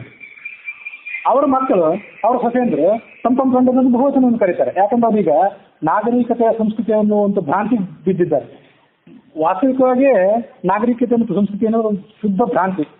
ಕೆಲವು ನಿರ್ದಿಷ್ಟ ಮೌಲ್ಯಗಳನ್ನು ಹೊರತುಪಡಿಸಿದ್ರೆ ಉಳಿದಂತೆ ನಮ್ಮ ವೇಷ ಭೂಷಣ, ನಮ್ಮ ನಡೆ ನುಡಿ, ಇದಕ್ಕೆ ಸಂಬಂಧಪಟ್ಟಂತೆ ನಾಗರಿಕತೆ ಮತ್ತು ಸಂಸ್ಕೃತಿ ಏನಿದೆಲ್ಲ ಅದೊಂದು ಶುದ್ಧ ಭ್ರಾಂತಿ. ಆ ಭ್ರಾಂತಿಗೆ ಅವ್ರಿಗೆ ಬಲಿ ಬಿದ್ದು ಅವ್ರಿಗೆ ಬಹುವಚನದಲ್ಲಿ ಕರೀತಾರೆ. ಬಹುವಚನದಲ್ಲಿ ಕರೆದಿದ್ದು ಇವ್ರು ತಪ್ಪು ಅಂತ ಹೇಳ್ತಿಲ್ಲ, ಅವ್ರ ಹಿಂದಿನವ್ರು ಏಕವಚನ ಕರೆದು ಸರಿ ಅಂತ ಹೇಳ್ತಿಲ್ಲ. ಅದು ಹಿಂದಿನ ಮೆಂಟಾಲಿಟಿ, ಅದು ಹಿಂದಿರುವಂಥ ಮಾನಸಿಕತೆ ಏನಿದೆ ಅದ್ರ ಬಗ್ಗೆ ನಾವು ಆಲೋಚನೆ ಮಾಡಬೇಕು. ಅದಕ್ಕಾಗಿ ಹೇಳಿದ್ರೆ ಬದಲಾಗಬೇಕಾದದ್ದು ಸಂಪ್ರದಾಯ ಅಲ್ಲ, ಬದಲಾಗಬೇಕಾದದ್ದು ಮಾನಸಿಕತೆ. ಎಷ್ಟೋ ಜನ ಸ್ತ್ರೀಯರ ಬಾಯಿಂದ ನಾನೇ ಕೇಳಿದ್ದೇನೆ. ಇದನ್ನ ನಾನೊಂದು ನನ್ನ ಹವ್ಯಾಸ ವೃತ್ತಿಯನ್ನು ಭಾವಿಸಿದೆ. ಇದು ಯಾವುದು ನನ್ನ ಹೆಗ್ಗಳಿಕೆ ಅಲ್ಲ. ಮನುಷ್ಯನ ನಡವಳಿಕೆಗಳನ್ನು ಅಭ್ಯಾಸ ಮಾಡೋದೇನಿದೆಯಲ್ಲ ಅದು ಒಂದು ದೊಡ್ಡ ತತ್ವಜ್ಞಾನ ಅಂತೇಳಿ ಎಂಡಮೂರು ವೀರೇಂದ್ರನಾಥ್ ಎಲ್ಲೊಂದು ಕಡೆ ಹೇಳಿದ ಮಾತು. ಅದು ಬರೇ ಮನುಷ್ಯಂದು ಅಂದ್ರೆ ವ್ಯವಹಾರಕ್ಕೆ ಸಂಬಂಧಪಟ್ಟಂತೆ, ಆರ್ಥಿಕತೆಗೆ ಸಂಬಂಧಪಟ್ಟಂತೆ ನಡವಳಿಕೆ ಅಷ್ಟೇ ಅಲ್ಲ, ಧರ್ಮಕ್ಕೆ ಸಂಬಂಧಪಟ್ಟಂತೆ, ಸಮಾಜದ ರೀತಿ ನೀತಿಗಳಿಗೆ ಸಂಬಂಧಪಟ್ಟಂತೆ ಮನುಷ್ಯನ ನಡವಳಿಕೆಗಳನ್ನ ಅಭ್ಯಾಸ ಮಾಡೋದು ಮತ್ತು ಅದನ್ನು ಉತ್ತಮಪಡಿಸಲಿಕ್ಕೆ ನಮ್ಮದೇ ಆದಂತ ಸ್ವಲ್ಪ ಕಾಣಿಕೆ ಕೊಡಲಿಕ್ಕೆ ಸಾಧ್ಯ ಅಂದ್ರೆ ಕೊಡೋದು. ಇದೇನಿದ್ರೆ ಇದೇ ಒಂದು ದೊಡ್ಡ ವೇದಾಂತ, ಅದೇ ದೊಡ್ಡ ಫಿಲಾಸಫಿ ಅಂತ ಆ ಮಾತಿಗೆ ಅರ್ಥ. ಹಾಗಾಗಿ ಎಷ್ಟೋ ಜನ ಭೇಟಿಯಾದಾಗ ಅವರ ಮನಸ್ಸನ್ನೆಲ್ಲ ಪ್ರಶ್ನೆ ಮಾಡಿದಾಗ ನಾವು ಬೇಕಾಗಿದ್ದೇವೆ ಅಂದ್ರೆ ಸ್ವಲ್ಪ ರೆಕಗ್ನಿಷನ್, ಬೇಕಾಗಿದ್ದು ಸ್ವಲ್ಪ ಐಡೆಂಟಿಟಿ, ನಮ್ಮ ಆತ್ಮಗೌರವಕ್ಕೆ ಧಕ್ಕೆ ಬರುವಂತೆ ನಮ್ಮ ಗಂಡ ಆಗಲಿ ನಮ್ಮ ಹಿರಿಯರಾಗಲಿ ವರ್ತನೆ ಮಾಡದೇ ಇದ್ರೆ ಸಾಕು, ಅಷ್ಟು ನಾವು ಬಯಸ್ತೀವಿ. ಅಷ್ಟನ್ನು ನಾವು ಅವ್ರಿಗೆ ಕೊಳ್ಳಿಕ್ಕೆ ಸಾಧ್ಯ ಆದರೆ ಎಷ್ಟೋ ಮುಂದೆ ಆಗುವಂಥ ಹಾನಿಯನ್ನು ನಾವು ತಡ್ಕೋಬಹುದು, ಒಟ್ಟಾರೆ ಹಿಂದೂ ಸಮಾಜಕ್ಕೆ ಮತ್ತು ವಿಶೇಷವಾಗಿ ಬ್ರಾಹ್ಮಣ ಸಮಾಜಕ್ಕೆ. ಅದನ್ನು ನಾವು ತಡಿಬಹುದು. ಆ ಪ್ರಯತ್ನ ನಾವು ವ್ಯಾಪಕ ಪ್ರಮಾಣದಲ್ಲಿ ಮಾಡ್ತಿಲ್ಲ. ಯಾರೋ ಕೆಲವರು ಮಾಡಿರ್ಬೋದು, ನಾ ಇಲ್ಲ ಅಂತ ಹೇಳ್ತಿಲ್ಲ. ಅಥವಾ ಇದನ್ನೆಲ್ಲ ಮಾಡಿ ಅಂತ ನಿಮ್ಮನ್ನ ಹೇಳ್ತಿದ್ರಿಂದ ನಾವು ದೊಡ್ಡ ಮಹಾತ್ಮ ಅಥವಾ ಏನೋ ಸುಧಾರಣಾವಾದಿ ರಾಜಾರಾಮ್ ಮೋಹನ್ ರಾಯ್ ಅಂತಂದು ಏನು ಭಾವಿಸಿಲ್ಲ. ಆದರೆ ಅದು ಆಗಬೇಕು.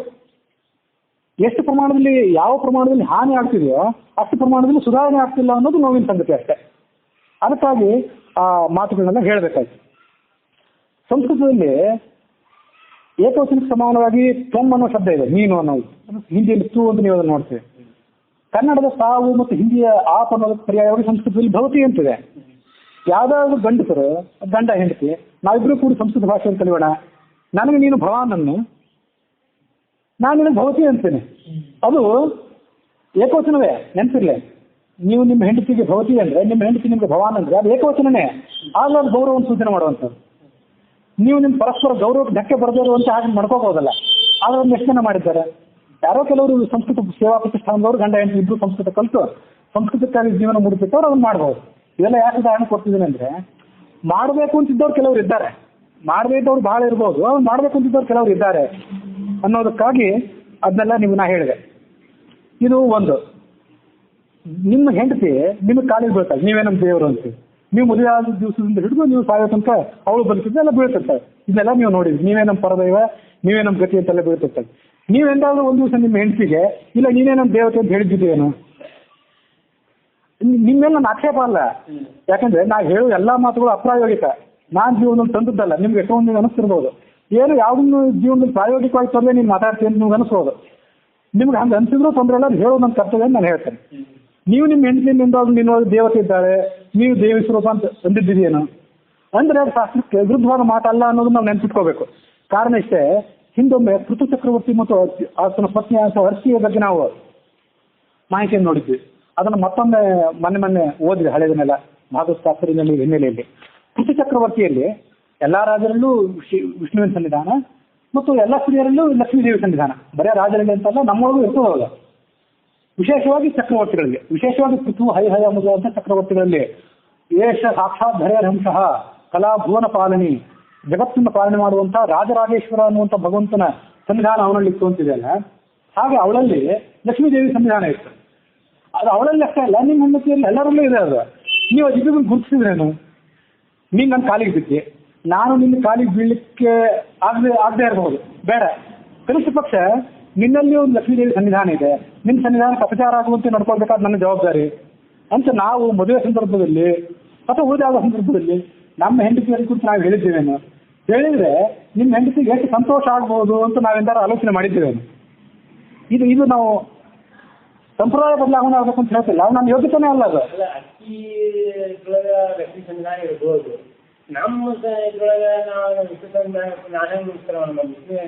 ನೀವು ಆಕೆ ನಮಸ್ಕಾರ ಮಾಡಿ ಅಂತ ಹೇಳಿಲ್ಲ, ಸನ್ನಿಧಾನ ಗುರುತಿಸ್ತೀರಿ ಅಂತ ಹೇಳಿದೆ ನೀವು. ಅದಕ್ಕೆ ಹೇಳಿ ನಾನು ಸಂಪ್ರದಾಯ ಬದಲಾಗಬೇಕು ಅಂತ ಹೇಳಿಲ್ಲ, ಮನೋಭಾವನೆ ಬದಲಾಗಬೇಕು ಅಂತ ಹೇಳಿದೆ. ಅದನ್ನ ಮತ್ತೊಟ್ಟು ಅದನ್ನೇ ಹೇಳ್ತೇನೆ. ಸಂಪ್ರದಾಯ ಬದಲಾವಣೆ ಆಗಬೇಕು ಅಂತ ಹೇಳೋ ಯೋಗ್ಯತೆನೂ ನಂದಲ್ಲ, ನಾನು ಸ್ಮೃತಿಕಾರನೂ ಅಲ್ಲ, ಹರಿಕಾರನೂ ಅಲ್ಲ, ಏನೂ ಅಲ್ಲ. ಅದು ಬದಲಾವಣೆ ಆಗಬೇಕಾದ್ದು ಮಾನಸಿಕತೆ. ನೀನು ನನ್ನ ಕಾಲಿಗೆ ಬಿದ್ದೆಯಲ್ಲ, ಸಂತೋಷ, ನೀನು ಸೌಭಾಗ್ಯ ಸಿಗಲಿ, ಕೊನೆ ತನಕ ನಾವಿಬ್ಬರು ಜೊತೆಗೆ ಇರೋಣ, ಎಲ್ಲ ಸರಿ. ಕೃಷ್ಣ ಮಾತನ್ನು ಹೇಳಿದ, ನಿನ್ನ ಅನುರಾಗ, ನಿನ್ನ ಪ್ರೀತಿ ಇದನ್ನೆಲ್ಲ ನೋಡಿ ನನಗೆ ಬಹಳ ಸಂತೋಷ ಆಗಿದೆ ಅಂತ ಕೃಷ್ಣ ಆ ಪ್ರಣಯ ಕಲಹ ಎಲ್ಲ ಆದ ಬಳಿಕ ಹೇಳಿದ ಅಂತಿದೆ.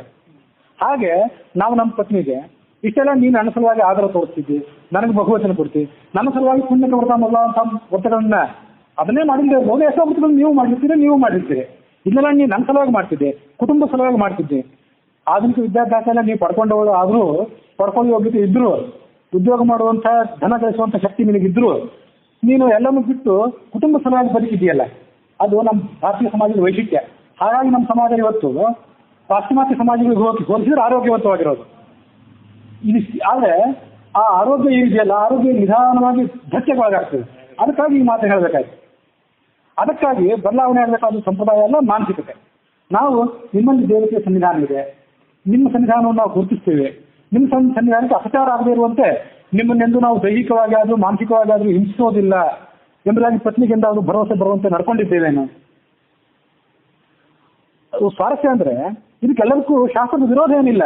ನಿಮ್ಮ ಹೆಂಡತಿನ ಯಾಕೆ ನೀವು ಬಹುವಚನದಿಂದ ಕರೆದ್ರಿ ಅಂತ ಶಾಸ್ತ್ರ ಕೇಳ್ತದೆ ನಿಮ್ಮನ್ನ. ನಿಮ್ಮ ಹೆಂಡತಿ ನಿಮ್ಮನ್ನು ಏಕವಚನದಿಂದ ಕರೆದ್ರೆ ಅದು ಸಂಪ್ರದಾಯಕ್ಕೆ ವಿರುದ್ಧ ಆಗುತ್ತೆ. ಶಾಸ್ತ್ರ ಅದನ್ನು ಒಪ್ಪದೇ ಇರಬಹುದು. ನೀವು ನಿಮ್ಮ ಹೆಂಡತಿಯನ್ನೇ ಬಹುವಚನದಿಂದ ಕರೆದ್ರೆ ಅಥವಾ ನಿಮ್ಮ ಹೆಂಡತಿಯಲ್ಲಿರುವಂಥ ಲಕ್ಷ್ಮೀ ಸಂವಿಧಾನವನ್ನು ನೀವು ಗುರುತಿಸಿ ಆಕೆಯನ್ನು ಆಧರಿಸಿದ್ರೆ ಅದು ಶಾಸ್ತ್ರಕ್ಕೆ ವಿರುದ್ಧ ಆಗ್ತದೇನೂ ಇಲ್ಲ. ಆದರೆ ನಾವು ಅದನ್ನು ಅಳವಡಿಸ್ಕೊಂಡಿದ್ದೇವೇನು? ಅದಿಲ್ಲ. ಶಾಸ್ತ್ರ ಎಲ್ಲನೂ ಹೇಳಿ ಆಗಿದೆ. ನಾವು ಸುಮ್ಮನೆ ಪ್ರವಚನದಲ್ಲಿ ವೇದಿಕೆ ಮೇಲೆ ಕೂತು ಎತ್ರ ನಾಡ್ಯಸ್ತು ಪೂಜ್ಯಂತೆ ರಮಂತೆ ತತ್ರ ದೇವತಾ, ಎಲ್ಲಿ ಸ್ತ್ರೀಯರಿಗೆ ಪೂಜೆ ಆಗ್ತದೋ ಅಲ್ಲಿ ದೇವತೆಗಳೆಲ್ಲ ಸಂತೋಷ ಪಡ್ತಾರೆ ಅಂತ ಹೇಳ್ತೇವೆ. ಆದರೆ ನಮ್ಮ ಹೆಣ್ಮಕ್ಳನ್ನ ಹತ್ರ ನಾವು ನಡ್ಕೊಂಡಿಲ್ಲ. ಒಂದು ಸ್ಮೃತಿ ಮಾತಿದೆ, ಆತ್ಮನಾಮ ಗುರೋರ್ನಾಮ ಜ್ಯೇಷ್ಠಾಪತ್ಯ ಕಲ್ಪಯೋ ಶ್ರೇಯಸ್ಕಾಮವನ್ನು ಗೃಹೀಯ ನಾಮಾತಿ ಕೃಪಣಸ್ಥಕ. ನೀವು ಯಾರ್ಯಾರ ಹೆಸರನ್ನು ತೊಗೊಳ್ಬೋದು, ಯಾರ ಹೆಸರನ್ನು ತೊಗೊಳ್ಬಾರ್ದು, ಹೆಸರನ್ನು ಕರೆಯೋ ವಿಷಯಕ್ಕೆ ಸಂಬಂಧಪಟ್ಟಂತೆ. ಆತ್ಮನಾಮ, ನನ್ನ ಹೆಸರು ಇಂಥದ್ದು ಅಂತ ನೀವು ಹೇಳ್ಕೋಬಾರ್ದಂತೆ, ಅದು ಸ್ವಲ್ಪ ಅಹಂಕಾರ ಸೂಚಕ ಆಗ್ಬೋದು ಅನ್ನೋ ದೃಷ್ಟಿಯಿಂದ. ಮುಂದೆ ಗುರೋರ್ ನಾಮ, ನಿಮ್ಮ ಗುರುಗಳ ಹೆಸರು ಏನು ಅಂತ ಹೇಳಿದ್ರೆ ನಿಮ್ಮ ಗಂಡನ ಹೆಸರು ನೀವು ಹೇಗೆ ಹೇಳೋದಿಲ್ವೋ ಹಾಗೆ ನಿಮ್ಮ ಗುರುಗಳ ಹೆಸರನ್ನು ನೀವು ಹೇಳಬಾರ್ದು. ಗುರುಗಳ ಹೆಸರನ್ನು ಕರಿಬಾರ್ದು. ಗುರುಗಳು ಪೂಜ್ಯರು ಸ್ವಾಮಿಗಳು ಅಂತ ಇಷ್ಟೇ ಅನ್ಬೇಕು. ಜ್ಯೇಷ್ಠಾಪತ್ಯ, ಹಿರಿ ಮಗನ ಹೆಸರನ್ನು ಕರಿಬಾರ್ದಂತೆ. ಕಾರಣ ಏನಂದ್ರೆ ತಂದೆಯ ಹೆಸರನ್ನು ಹಿರಿ ಮಗನಿಗೆ ಇಡೋ ಸಂಪ್ರದಾಯ ಇತ್ತು. ನೀವು ನಿಮ್ಮ ತಂದೆಯ ಹೆಸರನ್ನು ಹೇಗೆ ಕರೆಯೋದಿಲ್ವೋ ಹಾಗೆ ಹಿರಿ ಮಗನ ಹೆಸರನ್ನು ಕೂಡ ಹೆಸರು ಹಿಡಿದು ಕರಿಬಾರ್ದು. ಹಾಗಾಗಿ ಅವನಿಗೆ ಏನೋ ಒಂದು ಅಡ್ಡ ಹೆಸರು ಹಿಡಿದು ಕರೆಯುವಂಥ ಸಂಪ್ರದಾಯ ನಮ್ಮ ಬಳಕೆಯಲ್ಲಿ. ಜ್ಯೇಷ್ಠಾಪತ್ಯ ಮತ್ತು ಕಲತ್ರ ಇನ್ನೊಂದೆಲ್ಲ, ಹೆಂಡತಿಗೆ ಹೆಸರು ಹಿಡಿದು ಕರಿಬಾರ್ದು. ಯಾಕಂದ್ರೆ ಹೆಂಡತಿಗೆ ಹೆಸರು ಹಿಡಿದು ಕರೆದ್ರೆ ಅದು ಕೂಡ ಅವಳ ಸನ್ನಿಧಿಗೆ ಅಪಚಾರ. ಇದನ್ನು ಗಮನಿಸ್ಬೇಕು ನಾವು. ಆದರೆ ಹೆಂಡತಿಗೆ ಹೆಸರು ಹಿಡಿದು ಕರೆದು ನೀವು ಈ ಹಿಂದಿನ ತಲೆಮಾರಿನವರು ಹೆಂಡತಿ ಹೆಸರು ಹಿಡಿದು ಕರಿತಿರ್ಲಿಲ್ಲ. ನಾವು ಯಾಕೆ ಕರಿತಿರ್ಲಿಲ್ಲ ಅಂತ ಅವ್ರಿಗೆ ಗೊತ್ತಿತ್ತೇನು? ಅದು ತಿಳ್ಕೊಂಡು ನಿನ್ನ ಹೆಸರನ್ನು ನಾನು ಹಿಡಿದು ಕರಿತಿಲ್ಲ, ಯಾಕೆಂದ್ರೆ ನಿನ್ನೊಳಗಿರುವಂಥ ಲಕ್ಷ್ಮೀ ಸನ್ನಿಧಾನಕ್ಕೆ ಅಪಚಾರ ಆಗಬಾರ್ದು ಅಂತ ನೀವು ಆಕೆಗೆ ಹೇಳಿದ್ರೆ ಆಕೆಗೆ ಸಂತೋಷ ಎಷ್ಟಾಗ್ಬೋದು. ಆಕೆ ಐಡೆಂಟಿಟಿ ನೀವು ಗುರುತಿಸುವಂತ ಆಯ್ತಲ್ಲ, ಅದನ್ನ ಆ ಪ್ರಯತ್ನ ನಾವು ಎಂದಾದ್ರೂ ಮಾಡಿದ್ವೇನು? ಇದು ಯಾವುದೋ ಒಂದು ಶ್ರುತಿದ ಮಾತಿದೆ.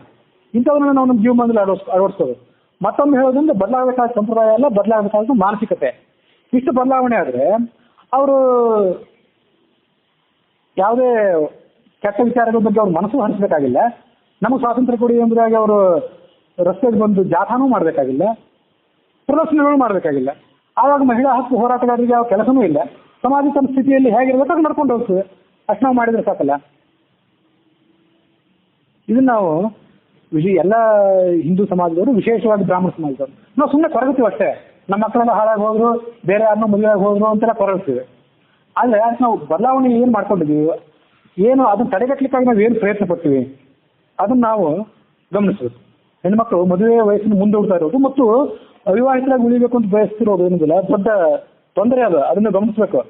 ನಿಮ್ಗೆ ಅದೆಲ್ಲ ಅನುಭವಕ್ಕೆ ಬಂದಿರಬೇಕು. ವಿಶೇಷವಾಗಿ ನಿಮಗೆ ಬರೇ ಸ್ತ್ರೀಯರಷ್ಟೇ ಅಲ್ಲ, ಪುರುಷರದು ಅದು ಆಘಾತಕಾರಿನೇ. ವಿಶೇಷವಾಗಿ ಸ್ತ್ರೀಯರ ಆಘಾತಕಾರಿ ಅಂತ ಅದನ್ನು ನಾವು ನೋಡ್ಬೇಕಷ್ಟೆ.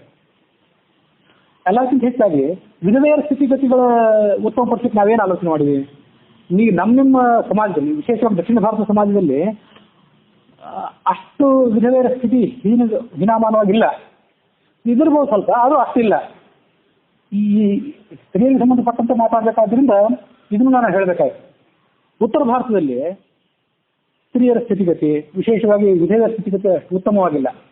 ಅದನ್ನ ನೀವು ಓದಿದ್ರೆ ಇವತ್ತು ರಾತ್ರಿ ನಿಮ್ಗೆ ನಿದ್ದೆನೇ ಬರಲಿಕ್ಕಿಲ್ಲ. ವೃಂದಾವನ, ಮಥುರಾ ಇಂಥ ಕಡೆಗಳಲ್ಲಿ ದೊಡ್ಡ ದೊಡ್ಡ ಆಶ್ರಮಗಳು, ಯಾರ್ಯಾರೋ ಶೇಠಜಿಗಳು ಕಟ್ಟಿದ ಆಶ್ರಮಗಳು. ಮನೆಯಲ್ಲಿ ಒಬ್ಬ ವಯಸ್ಸಿನ ವಿಧವೆ, ಇನ್ನೂ ತಾರುಣ್ಯ ಇದ್ದಂಥ ಒಬ್ಬಳು ಸ್ತ್ರೀ ಗಂಡನನ್ನು ಕಳ್ಕೊಂಡ್ರೆ ಅವಳು ಸೊತ್ತನ್ನೆಲ್ಲ ಇವರು ಅಪಹಾರ ಮಾಡಿಬಿಡೋದು. ಹೆಂಟಮಂದ್ರಾದವರು, ಮೈದುನರಾದವರು ಆಕೆಯನ್ನು ತೊಗೊಂಡೋಗಿ ವೃಂದಾವನ ಆಶ್ರಮಕ್ಕೋ ನಂದಗೋಕುಲದ ಆಶ್ರಮಕ್ಕೂ ತೊಗೊಂಡು ಸೇರಿಸಿ ಬಿಡೋದು. ಅಲ್ಲಿ ಅವಳು ಸರದಿಯಲ್ಲಿ ನಿಂತು ಭಿಕ್ಷೆ ಬೇಡಿ ಅಲ್ಲಿ ಕೊಟ್ಟದ ಆಹಾರ ತಿನ್ಬೇಕು, ಶೇಠಜಿಗಳು ಕೊಟ್ಟದ ಆಹಾರನ. ಒಳ್ಳೆ ವಯಸ್ಸು ನೆನ್ಪಿಟ್ಕೋಬೇಕು. ಅದರಿಂದ ಆಗೋ ಪರಿಣಾಮಗಳು ತಾವಾಗೇ ಕೆಟ್ಟ ಕೆಲಸಕ್ಕೆ ಸಿದ್ಧರಾಗ್ತಾರೆ. ಕೆಲವೊಮ್ಮೆ ಕೆಂಗಣ್ಣಿಗೆ ಬೀಳ್ತಾರೆ. ಇದು ನಾನು ಪತ್ರಿಕೆಯಲ್ಲಿ ಓದಿದ ಮಾಹಿತಿ. ಯಾವುದು ಕೃತಕವಾದ ಮಾಹಿತಿ ಅಲ್ಲ, ಯಾವುದು ಸುಳ್ಳಾದ ಮಾಹಿತಿ ಅಲ್ಲ. ಇದನ್ನು ಉತ್ತಮಪಡಿಸಲಿಕ್ಕೆ ನಾವೇನಾದ್ರು ಪ್ರಯತ್ನ ಮಾಡಿದ್ವೇನು ಅಂದ್ರೆ, ನಿಸರ್ಗದ ವ್ಯವಸ್ಥೆ ಆಗಲಿ, ದೈವಿ ವ್ಯವಸ್ಥೆ ಆಗಲಿ, ಅದನ್ನ ಅಂಥ ವಿಧವೆಯರ ಮೇಲೆ ನಾವು ಮಾಡುವಂಥ ಅನ್ಯಾಯ ಅತ್ಯಾಚಾರಗಳನ್ನ ನಾವೇ ಮಾಡಿರ್ಲಿಕ್ಕಿಲ್ಲ ಅಲ್ಲಿ. ಆದರೆ ಮಾಡಿದ್ರ ಮೇಲೆ ನಮ್ಮ ಜವಾಬ್ದಾರಿ ಇದೆಯಿಲ್ಲ, ಮಠಾಧಿಪತಿಗಳ ಜವಾಬ್ದಾರಿ ಇದೆಯಿಲ್ಲ, ಪಂಡಿತರ ಜವಾಬ್ದಾರಿ ಇದೆಯಿಲ್ಲ. ನಾವು ಅದನ್ನು ಮಾಡದೇ ಇದ್ರೆ, ಆ ಜವಾಬ್ದಾರಿ ನಾವು ನಿರ್ವಹಿಸದೇ ಇದ್ರೆ ಅದ್ರ ದುಷ್ಪರಿಣಾಮ ನಾವು ಎದುರಿಸೋದಿಲ್ಲೇನು? ನಮ್ಮ ಮಕ್ಕಳು ಬೇರೆಯವ್ರ ಜೊತೆ ಯಾಕೆ ಓಡಿ ಹೋಗ್ತಾರೆ? ಕ್ರಿಶ್ಚಿಯನ್ ಕಟ್ಕೊಂಡು ಓಡಿ ಹೋಗ್ತಾರೆ, ಮುಸಲ್ಮಾನರು ಕಟ್ಕೊಂಡು ಓಡಿ ಹೋಗ್ತಾರೆ. ಯಾಕೆ ಓಡಿ ಹೋಗ್ತಾರೆ? ಗೋಳಾಡ್ತೀವಿ ಅಷ್ಟೇ ನಾವು. ಅದನ್ನು ಪರಿಹಾರ ಮಾಡ್ಲಿಕ್ಕೆ ಏನು ಪ್ರಯತ್ನ ಪಡ್ತೀವಿ? ಅದು ಯಾಕಂದ್ರೆ ಈ ಸಮಾಜದ ವ್ಯವಸ್ಥೆ ಏನಿದೆಲ್ಲ ಅದು ಇಲ್ಲೇ ಘಟಪ್ರವಾದವಾಗಿದ್ದು ಗೋಕಾಕ್ನಲ್ಲಿ ಪರಿಣಾಮ ಬೀರ್ತದಂತಲ್ಲ. ಅದು ಎಲ್ಲೇ ಆಗಿದ್ದು ಇಲ್ಲಿ ಪರಿಣಾಮ ಬೀರ್ತದೆ, ಇಲ್ಲಾಗಿದ್ದು ಅಲ್ಲಿ ಪರಿಣಾಮ ಬೀರ್ತದೆ. ಸಮಾಜ, ನಿಸರ್ಗ, ದೈವಿ ವ್ಯವಸ್ಥೆ ಎಲ್ಲವನ್ನು ಒಟ್ಟಾಗಿ ನೋಡ್ತದೆ. ಎಲ್ಲವನ್ನು ಒಟ್ಟಾಗಿ ನೋಡಿ ಅದು ಪ್ರತೀಕಾರ ಮಾಡ್ತದೆ. ಒಂದು ಕಡೆ ಒಮ್ಮೆ ದೈವಿ ವ್ಯವಸ್ಥೆ, ನಿಸರ್ಗ ವ್ಯವಸ್ಥೆ ನಿಮಗೆ ಪ್ರತೀಕಾರ ಮಾಡಬೇಕು ಅಂತ ನಿಂತರೆ ಪ್ರಳಯ ಆಗಿತ್ತು. ಪ್ರಳಯ ಅಂದ್ರೆ ಬರೀ ನೀರಿನ ಪ್ರಳಯ ಅಲ್ಲ, ಅಗ್ನಿ ಪ್ರಳಯ ಅಲ್ಲ, ಸಾಂಸ್ಕೃತಿಕ ಪ್ರಳಯ ಆಗಿತ್ತು, ಸಾಂಸ್ಕೃತಿಕ ತಲ್ಲಣ ಆಗಿತ್ತು. ಅದನ್ನು ನಾವು ಗಮನಿಸಬೇಕು. ಇವೆಲ್ಲರ ಸ್ಥಿತಿಗತಿಗಳನ್ನು ನಾವು ಬದಲಾಯಿಸ್ಬೇಕು. ಮತ್ತೊಂದು ನೆನಪು ಮಾಡ್ಕೊಳ್ಳೋದು, ಬದಲಾಗಬೇಕಾದ್ದು ಸಂಪ್ರದಾಯ ಅಲ್ಲ. ನೀವು ಆ ಸ್ತ್ರೀಯರಿಗೆ ಇನ್ನೊಂದು ಮದುವೆ ಮಾಡ್ರಿ ಅಂತ ನಮ್ಗೆ ಹೇಳಿ ಕೊಟ್ಟಿಲ್ಲ. ಇಲ್ಲಿ ಅದು ಕುತ್ಕೊಂಡು ಹೇಳೋದು ಕಷ್ಟ. ಈ ವ್ಯಾಸಪೀಠ ಮೇಲೆ ಕುತ್ಕೊಂಡು ಅದೇ ಸ್ತ್ರೀಯರಿಗೆ ಇನ್ನೊಂದು ಮದುವೆ ಮಾಡ್ರಿ ಅಂತ ನನ್ನ ಮನಸ್ಸು ಅದನ್ನು ಒಪ್ಪಿದ್ರು ಅದು ಕುತ್ಕೊಂಡು ಇಲ್ಲಿ ಹೇಳೋದು ಕಷ್ಟ. ಕನಿಷ್ಠ ಪಕ್ಷ ನೀವು ಅವರ ಸ್ಥಿತಿಗತಿಗಳನ್ನು ಉತ್ತಮಪಡಿಸಬಹುದಲ್ಲ. ಅದನ್ನು ನಮಗೆ ಕುತ್ಕೊಂಡು ಹೇಳಿ ತೊಂದರೆ ಏನಿಲ್ಲ. ಶಾಸ್ತ್ರ ಅದನ್ನೇನು ಬೇಡ ಅನ್ನೋದಿಲ್ಲ. ಆದ್ರೆ ನಾವು ಅದನ್ನು ಮಾಡದೇ ಇದ್ರೆ ನಿಸರ್ಗ ಅಥವಾ ಪ್ರಕೃತಿ ಅಭಿಮಾನಿ ಅಂತ ಲಕ್ಷ್ಮೀ ದೇವತೆ ಅದನ್ನು ಸಹಿಸ್ಕೋಬೇಕಾಗೆ ಅವ್ರಿಗೆ ಸಂವಿಧಾನಕ್ಕೆ ನಾವು ಉಪಚಾರ ಮಾಡಿದಂಗೆ ಆಗೋದಿಲ್ಲ. ಅದು ಕೂತ್ ಬರೀ ಪುರಾಣ ಹೇಳಿದ್ವಿ ಮುಂತಾಗಿ ತಗೊಂಡು ಹೋಗಿಬಿಟ್ರೆ ನಾವೇನು ಮಾಡಿದಂತ ಆಯ್ತು? ಅದು ಸ್ವಲ್ಪ ಆಲೋಚನೆ ಮಾಡಬೇಕಲ್ಲ. ನಾವು ಬ್ರಾಹ್ಮಣರು ಅಂತ ಹೇಳ್ಕೋತೀವಿ ಅಷ್ಟೇ. ಬ್ರಾಹ್ಮಣ ತಂದೆ ತಾಯಿಗಳ ಮಕ್ಕಳಾದ್ರೂ ನಾವು ಬ್ರಾಹ್ಮಣರು. ನಿಜವಾದ ಅರ್ಥ ನಾವು ಬ್ರಾಹ್ಮಣರು ಅನ್ನೋದಕ್ಕೆ ಯೋಗ್ಯರೇ ಅಲ್ಲ. ನಾವು ಬರೀ ನೀವಂತಲ್ಲ, ನಾನು ಯೋಗ್ಯನಲ್ಲ. ಹಾಗಾಗಿ ನಾವು ಅದನ್ನೆಲ್ಲ ಬದಲಾವಣೆ ಮಾಡ್ಕೋಬೇಕು ಅಂತಂದೆ. ಅದಲ್ಲದೆ ಬದಲಾವಣೆ ಮಾಡ್ಕೋಬೇಕು ನಮ್ಮ ಕರ್ತವ್ಯನೂ ಅಷ್ಟೇ ಅಲ್ಲ, ಸ್ತ್ರೀಯರು ಅದನ್ನು ನೋಡಬೇಕು. ಧರ್ಮದಲ್ಲಿ ತಿರುಳು ಯಾವುದು, ತೊಗಟೆ ಯಾವುದು ಅದನ್ನು ನಾವು ಬಹಳ ಆಳವಾದ ಜ್ಞಾನದ ಅನುಭವದಿಂದ ತಿಳ್ಕೋಬೇಕು. ಮತ್ತು ಹೆಣ್ಮಕ್ಳು ತಮ್ಮ ಹೃದಯದಿಂದ ಆಲೋಚನೆ ಮಾಡೋದನ್ನು ಬಿಟ್ಟು ಮನಸ್ಸಿನಿಂದ ಆಲೋಚನೆ ಮಾಡಬೇಕು. ತಾರ್ಕಿಕವಾಗಿ ಆಲೋಚನೆ ಮಾಡೋದನ್ನು ಕಲಿತು ತಮ್ಮ ಜೀವನವನ್ನು ತಾವು ಉತ್ತಮಪಡಿಸ್ಕೋಬೇಕು. ಯಾಕೆಂದ್ರೆ ಸ್ತ್ರೀಯೇ ದೊಡ್ಡ ಶತ್ರು ಅಂತ ಒಂದು ಮಾತು. ಇದು ನಿಮ್ಗೆಲ್ಲ ಗೊತ್ತಿರ್ತದೆ. ಸ್ತ್ರೀ ಸ್ಥಿತಿ ಒಂದು ವೇಳೆ ಇವತ್ತು ಕಷ್ಟಕ್ಕೆ ತಲುಪಿದ್ರೆ ಪುರುಷ ಎಷ್ಟು ಕಾರಣನೋ ಅಷ್ಟೇ, ಅಥವಾ ಅದಕ್ಕಿಂತ ಸ್ವಲ್ಪ ಹೆಚ್ಚೆ ಅಥವಾ ಸ್ವಲ್ಪ ಕಡಿಮೆ ಇರ್ಬೋದು. ಉದಾಹರಣೆಗಳು ಒಂದು ಎಕ್ಸಾಂಪಲ್ ತಗೊಂಡ್ರೆ ಸ್ವಲ್ಪ ಹೆಚ್ಚು ಕಡಿಮೆ ಇರ್ಬೋದು. ಆದರೆ ಸ್ತ್ರೀಯ ಪಾತ್ರನೂ ಅಲ್ಲಿ ದೊಡ್ಡದಾಗಿದೆ. ಅದಕ್ಕಾಗಿ ಅವರು ತಾರ್ಕಿಕವಾಗಿ ಆಲೋಚನೆ ಮಾಡೋದನ್ನು ಕಲಿತು ಬಹುಶ್ರುತರಾಗಿ ತಮ್ಮ ಜ್ಞಾನದಿಂದ ಅನುಭವದಿಂದ ಅದನ್ನೆಲ್ಲ ತಿಳ್ಕೋಬೇಕು. ಧರ್ಮದ ತಿರುಳು ಯಾವುದು, ಧರ್ಮದ ತೊಗಟೆ ಯಾವುದು ಅಂತ ತಿಳ್ಕೋಬೇಕು. ತೊಗಟೆಗಾಗಿ ಬಡದಾಡಿ ತಾವು ಕಿರಿಕಿರಿ ಮಾಡಿಕೊಂಡು ತಮ್ಮ ಸುತ್ತಮುತ್ತಿದ್ದವ್ರಿಗೆ ಕಿರಿಕಿರಿ ಮಾಡಿ ತಮ್ಮ ಸಂಸಾರ ನರಕ ಮಾಡಿಕೊಂಡು ಬದುಕುವಂಥ ಪರಿಸ್ಥಿತಿ ಅವ್ರಿಗೆ ಬರಬಾರದು. ಅದಕ್ಕಾಗಿ ನಾವು ಅವ್ರಿಗೆ ಕೊಡಬೇಕಾದ್ದೇನೆಂದ್ರೆ ವಿಪುಲವಾದ ಜ್ಞಾನ ಮತ್ತು ಅನುಭವ. ಸಮಾಜಶಾಸ್ತ್ರಜ್ಞರು ಒಂದ್ಸರಿ ಅವಸರವಾದ ತೀರ್ಮಾನ ತಗೊಂಡ್ರು. ಏನಂತ, ಈ ಪುರುಷರು ದಬ್ಬಾಳಿಕೆ ಮಾಡಿದ್ರಲ್ಲ, ಪ್ರತಿ ಜೀವನ ಮೇಲೆ ಪ್ರತೀಕಾರ ಮಾಡ್ಕೋಬೇಕು. ಏನಂದ್ರೆ ಈಗಾಗಲೇ 1000 ಜನ ಪುರುಷರಿಗೆ 960 ಜನ ಅಥವಾ 940 ಜನ ಸ್ತ್ರೀಯರು, ಇನ್ನು ಉಳಿದ 60 ಜನ ಪುರುಷರಿಗೆ ಸ್ತ್ರೀಯರೇ ಇಲ್ಲ ಮದುವೆ ಮಾಡ್ಕೋಬೇಕು ಅಂದ್ರೆ ನೆನ್ಪಿಟ್ಕೋಬೇಕು. ಈಗಾಗಲೇ ಪ್ರಕೃತಿ ತನ್ನ ಪ್ರತೀಕಾರ ಶುರು ಮಾಡಿ ಆಗಿದೆ. ಅದು ಬಿಸಿ ತಪ್ಪಿಲ್ಲ ನಮಗೆ. ನಮ್ಮದು ವಿದ್ಯಾಭ್ಯಾಸ ಮುಗಿದು ಉದ್ಯೋಗ ಸೇರ್ತೀವಿ, ನಿಮ್ಮ ಹತ್ರ ಬರ್ತೀವಿ, ನಮ್ಮೊಂದು ಹುಡುಗಿನ ಹುಡುಕ್ರಿ ಅಂತ, ರಾತ್ರಿ ನಮ್ಮೊಂದು ಹುಡುಗಿನ ತಯಾರು ಮಾಡ್ರಿ ಅಂತೀವಿ. ನಿಮ್ಗೆ ಅಂದವ್ರಿದ್ದಾರೆ ಎಷ್ಟೋ ಜನ, ನಮ್ಗೆ ಹುಡುಗಿನ ತಯಾರು ಮಾಡ್ರಿ, ಹೆಂಗಾರು ಮಾಡ್ರಿ ಅಂತ. ಅದು ಎಲ್ಲಿಂದ ತಯಾರು ಮಾಡೋದ್ರಿ? ಅದನ್ನೇನು ಶೋರೂಮಿನ ತೊಗೊಂಡು ಬರೋದು ಅಂತ ನೀವೇ ಕೇಳಿದಿರಿ. ಆದ್ರೆ ಪ್ರತೀಕಾರ ಈಗಾಗಲೇ ಆಗಿ ಶುರುವಾಗಿದೆ. ಕೈ ಮೀರೋದ್ರ ಮೊದಲು ನಾವು ಎಚ್ಚೆತ್ಕೊಳ್ಬೇಕಷ್ಟೇ. ಭಾರ್ಯ ಮಿತ್ರಂ ಗೃಹೇಶಿತ ಅಂತ ಎಲ್ಲ ಮಾತ್ರ ನಾವು ಹೇಳ್ತೀವಿ. ಭಾರ್ಯ ಅಂದ್ರೆ ಪತ್ನಿ ಯಾಕೆ ಮನೆಯಲ್ಲಿ ಮಿತ್ರ ಇದ್ದಂತೆ. ಮೊನ್ನೆ ಒಂದು ಸುಭಾಷಿತ ನಾನು ಹೇಳಿದೆ, ಅವತ್ತು ನೀವು ಇದ್ರಲ್ಲೂ ಗೊತ್ತಿಲ್ಲ. ಸ್ತ್ರೀಗೆ ಆಕೆ ಪತಿವೃತ್ತ ಸ್ತ್ರೀ ಅಂತ ಅನ್ಸ್ಕೋಬೇಕಾದ್ರೆ 6 ಗುಣಗಳಲ್ಲಿ ಆಕೆ 6 ಗುಣ ಅವಳಲ್ಲಿ ಇರಬೇಕು. ರೂಪೇಶು ಲಕ್ಷ್ಮಿ ಕ್ಷಮಯ, ಶ್ಲೋಕ ಬಾಯಿಗೆ ಸರಳವಾಗಿ ಮುಂಚೆ ಇವತ್ತು ಬರ್ತಿಲ್ಲ. ಕ್ಷಮಯ ಧರಿತ್ರಿ, ಕ್ಷಮಾಗುಣದಿಂದ ಆಕೆ ಭೂಮಿಗೆ ಸಮಾನವಾಗಿರ್ಬೇಕು. ಭೋಜ್ಯೇಶು ಮಾತಾ, ಗಂಡನಿಗೆ ಊಟ ಮಾಡಿಸೋ ದೃಷ್ಟಿಯಿಂದ ಆಕೆ ತಾಯಿ ಅಂತಿರ್ಬೇಕು. ಭೋಜ್ಯೇಶು ಮಾತಾ ಶಯನೇಶು ರಂಭ, ರೂಪೇಶು ಲಕ್ಷ್ಮಿ ಕ್ಷಮಯ ಧರಿತ್ರಿ. ಶ್ಲೋಕ ಇವತ್ತು ನೆನಪಿಗೆ ಬರ್ತಿಲ್ಲ, ಮೊನ್ನೆ ದಿವಸ ಹೇಳಿದ್ದೆ ಅದನ್ನು. ಆ 6 ಗುಣಗಳನ್ನು ಅವಳು ಅಳವಡಿಸ್ಕೋಬೇಕು ಅಂತ ನಾವು ನಿರೀಕ್ಷೆ ಮಾಡ್ತೀವಿ. ಅದಕ್ಕೆ ತಕ್ಕಂಗೆ ಅವಳ ವ್ಯಕ್ತಿತ್ವಕ್ಕೆ ಮನ್ನಣೆ ಕೊಡಬೇಕಾದ್ರೆ ನಮ್ಮ ಜವಾಬ್ದಾರಿ. ಅದಿಲ್ಲದೇ ಇದ್ರೆ ಅವರು ಭ್ರಷ್ಟರು, ನಾವು ಭ್ರಷ್ಟರು. ಕಾರ್ಯೇಶು ದಾಸಿ ಕರಣೇಶು ಮಂತ್ರಿ, ಗಂಡನ ಕೆಲಸ ಮಾಡ್ಲಿಕ್ಕೆ ಕೊಡ್ಲಿಕ್ಕಾಗಿ ಆಕೆ ದಾಸಿ ಅಂತ ಇರಬೇಕು. ಕರಣೇಶು ಮಂತ್ರಿ, ಅವ್ನ ಕಿವಿ ಹಿಂಡಿ ಬುದ್ಧಿ ಹೇಳಲಿಕ್ಕೆ ಆಕೆ ಮಂತ್ರಿ ಅಂತ ವರ್ತಿಸಬೇಕು. ಕಾರ್ಯೇಶು ದಾಸಿ ಕರಣೇಶು ಮಂತ್ರಿ. ಭೋಜ್ಯೇಶು ಮಾತಾ, ಊಟ ಮಾಡಿಸ್ಲಿಕ್ಕೆ ತಾಯಿ ಅಂತ ಊಟ ಮಾಡಿಸ್ಬೇಕು. ಇನ್ನೊಂದು ಹೆಚ್ಚಿಗೆ ತಿನ್ನೋ ಅಂತ ಅನ್ಬೇಕು. ಭೋಜ್ಯೇಶು ಮಾತಾ ಶಯನೇಶು ಬ್ರಹ್ಮ. ರೂಪೇಶು ಲಕ್ಷ್ಮಿ, ಲಕ್ಷ್ಮೀದೇವಿಯ ರೂಪ. ರೂಪ ಅಂದ್ರೆ ಹೊರಗಿನ ರೂಪ ಅಲ್ಲ, ಒಳಗಿನ ಸಂವಿಧಾನ. ಅದಕ್ಕೆ ಆ ಸಂವಿಧಾನಕ್ಕೆ ಅಪಚಾರ ಆಗದೇ ಇರುವಂತ ಅವಳು ನೋಡ್ಕೋಬೇಕು, ನಾವು ನೋಡ್ಕೋಬೇಕು. ಸಮಯ ಧರಿತ್ರಿ, ಎಲ್ಲಕ್ಕಿಂತ ಹೆಚ್ಚಾಗಿ ಸಹನೆ. ಸಹನೆಯನ್ನು ನಾವು ಅವಳಿಂದ ನಿರೀಕ್ಷೆ ಮಾಡ್ತೀವಲ್ಲ, ಆ ಸಹನೆಯನ್ನು ಅವಳು ಮೈಗೂಡಿಸ್ಕೋಬೇಕಾದ್ರೆ ಅದಕ್ಕೆ ತಕ್ಕಂಥ ಪೂರಕವಾದ ವಾತಾವರಣವನ್ನು ತಯಾರು ಮಾಡಿಕೊಡ್ಬೇಕಾದ್ರೆ ನಮ್ಮ ಜವಾಬ್ದಾರಿ. ಇಲ್ಲವೇ ಇದ್ರೆ ಆ ಆಣೆಕಟ್ಟು ಎಷ್ಟು ದಿವಸ ಬಾಳಬಲ್ಲದು? ಎಂಥ ಬಲಿಷ್ಠವಾದ ಆಣೆಕಟ್ಟಾದ್ರು. ನೀವೇನು ಲಕ್ಷ್ಮೀದೇವಿಯನ್ನು ಅಲ್ಲ. ಲಕ್ಷ್ಮೀದೇವಿ ಸಂವಿಧಾನ ನಿಮ್ಮಲ್ಲಿ ಇರ್ಬೋದು, ನೀವು ಸ್ವಯಂ ಲಕ್ಷ್ಮೀದೇವಿ ಅಲ್ಲಲ್ಲ, ನೀವು ಸ್ವಯಂ ಪಾರ್ವತಿ ಏನೂ ಅಲ್ಲ. ನಿಮ್ಮ ಸಹನೆ ಕಟ್ಟೆ ಹೊಡೆದ್ರೆ ಮುಂದೆ ಗತಿ ಏನು? ಆವಾಗ ಸಮಾಜ ಯಾವ ಸ್ಥಿತಿಗೆ ಹೋಗ್ಬೋದು ಅದನ್ನು ನಾವು ಸ್ವಲ್ಪ ಆಲೋಚನೆ ಮಾಡಬೇಕು. ಹೀಗೆ ಅದನ್ನ ಉಪಸಂಹಾರ ಮಾಡೋದಕ್ಕಿಂತ ಮೊದಲು ಮತ್ತೊಂದು ಹೇಳೋ ಮಾತೇನೆಂದ್ರೆ, ಬದಲಾಗಬೇಕಾದ ಸಂಪ್ರದಾಯ ಅಲ್ಲ, ಬದಲಾಗಬೇಕಾದ್ದು ಮಾನಸಿಕತೆ. ಅಷ್ಟು ಬದಲಾವಣೆ ಆದರೆ ಹೆಣ್ಮಕ್ಳಿಗೊಂದು ಅವರಲ್ಲಿರುವಂಥ ಲಕ್ಷ್ಮೀ ಸಂವಿಧಾನವನ್ನು ನಾವು ಗುರುತಿಸಿ ಅವರನ್ನು ಗೌರವಿಸುವಂತಾದರೆ, ಮಾನಸಿಕ ದೈಹಿಕ ಹಿಂಸೆ ಆಕೆಗೆ ತಪ್ಪಿದ್ರೆ, ಅವಳ ಐಡೆಂಟಿಟಿ ಅವಳಿಗೆ ನೀವು ರೆಕಗ್ನಿಷನ್ ಕೊಟ್ಟರೆ, ನೀನು ಮಾಡಿದ್ದು ಬಹಳ ಉತ್ತಮ ಕೆಲಸ ಅಂತ ಅವಳನ್ನು ನೀವು ಎಲ್ಲನೂ ಗೌರವಿಸಲೇಬೇಕು, ಎಲ್ಲನೂ ಮೆಚ್ಚಲೇಬೇಕಂತಲ್ಲ. ತಪ್ಪಿದ್ರೆ ತಿದ್ದಬೇಕು, ಅವಳು ತಿದ್ದಬೇಕು, ನೀವು ತಿದ್ದಬೇಕು. ಹೀಗೆ ಅವಳ ವ್ಯಕ್ತಿತ್ವಕ್ಕೆ ಮನ್ನಣೆ ದೊರೆತರೆ ಸಮಾಜದಲ್ಲಿ ಇವತ್ತು ಆ ಸ್ತ್ರೀ ಯಾವ ಮಾರ್ಗದಲ್ಲಿ ಕಾಲು ಇಟ್ಟಿದ್ದಾಳಲ್ಲ, ದುರ್ಮಾರ್ಗದಲ್ಲಿ, ಆ ಇಟ್ಟ ಕಾಲಲ್ಲಿ ಹಿಂದೆ ತಗೋತಾಳೆ.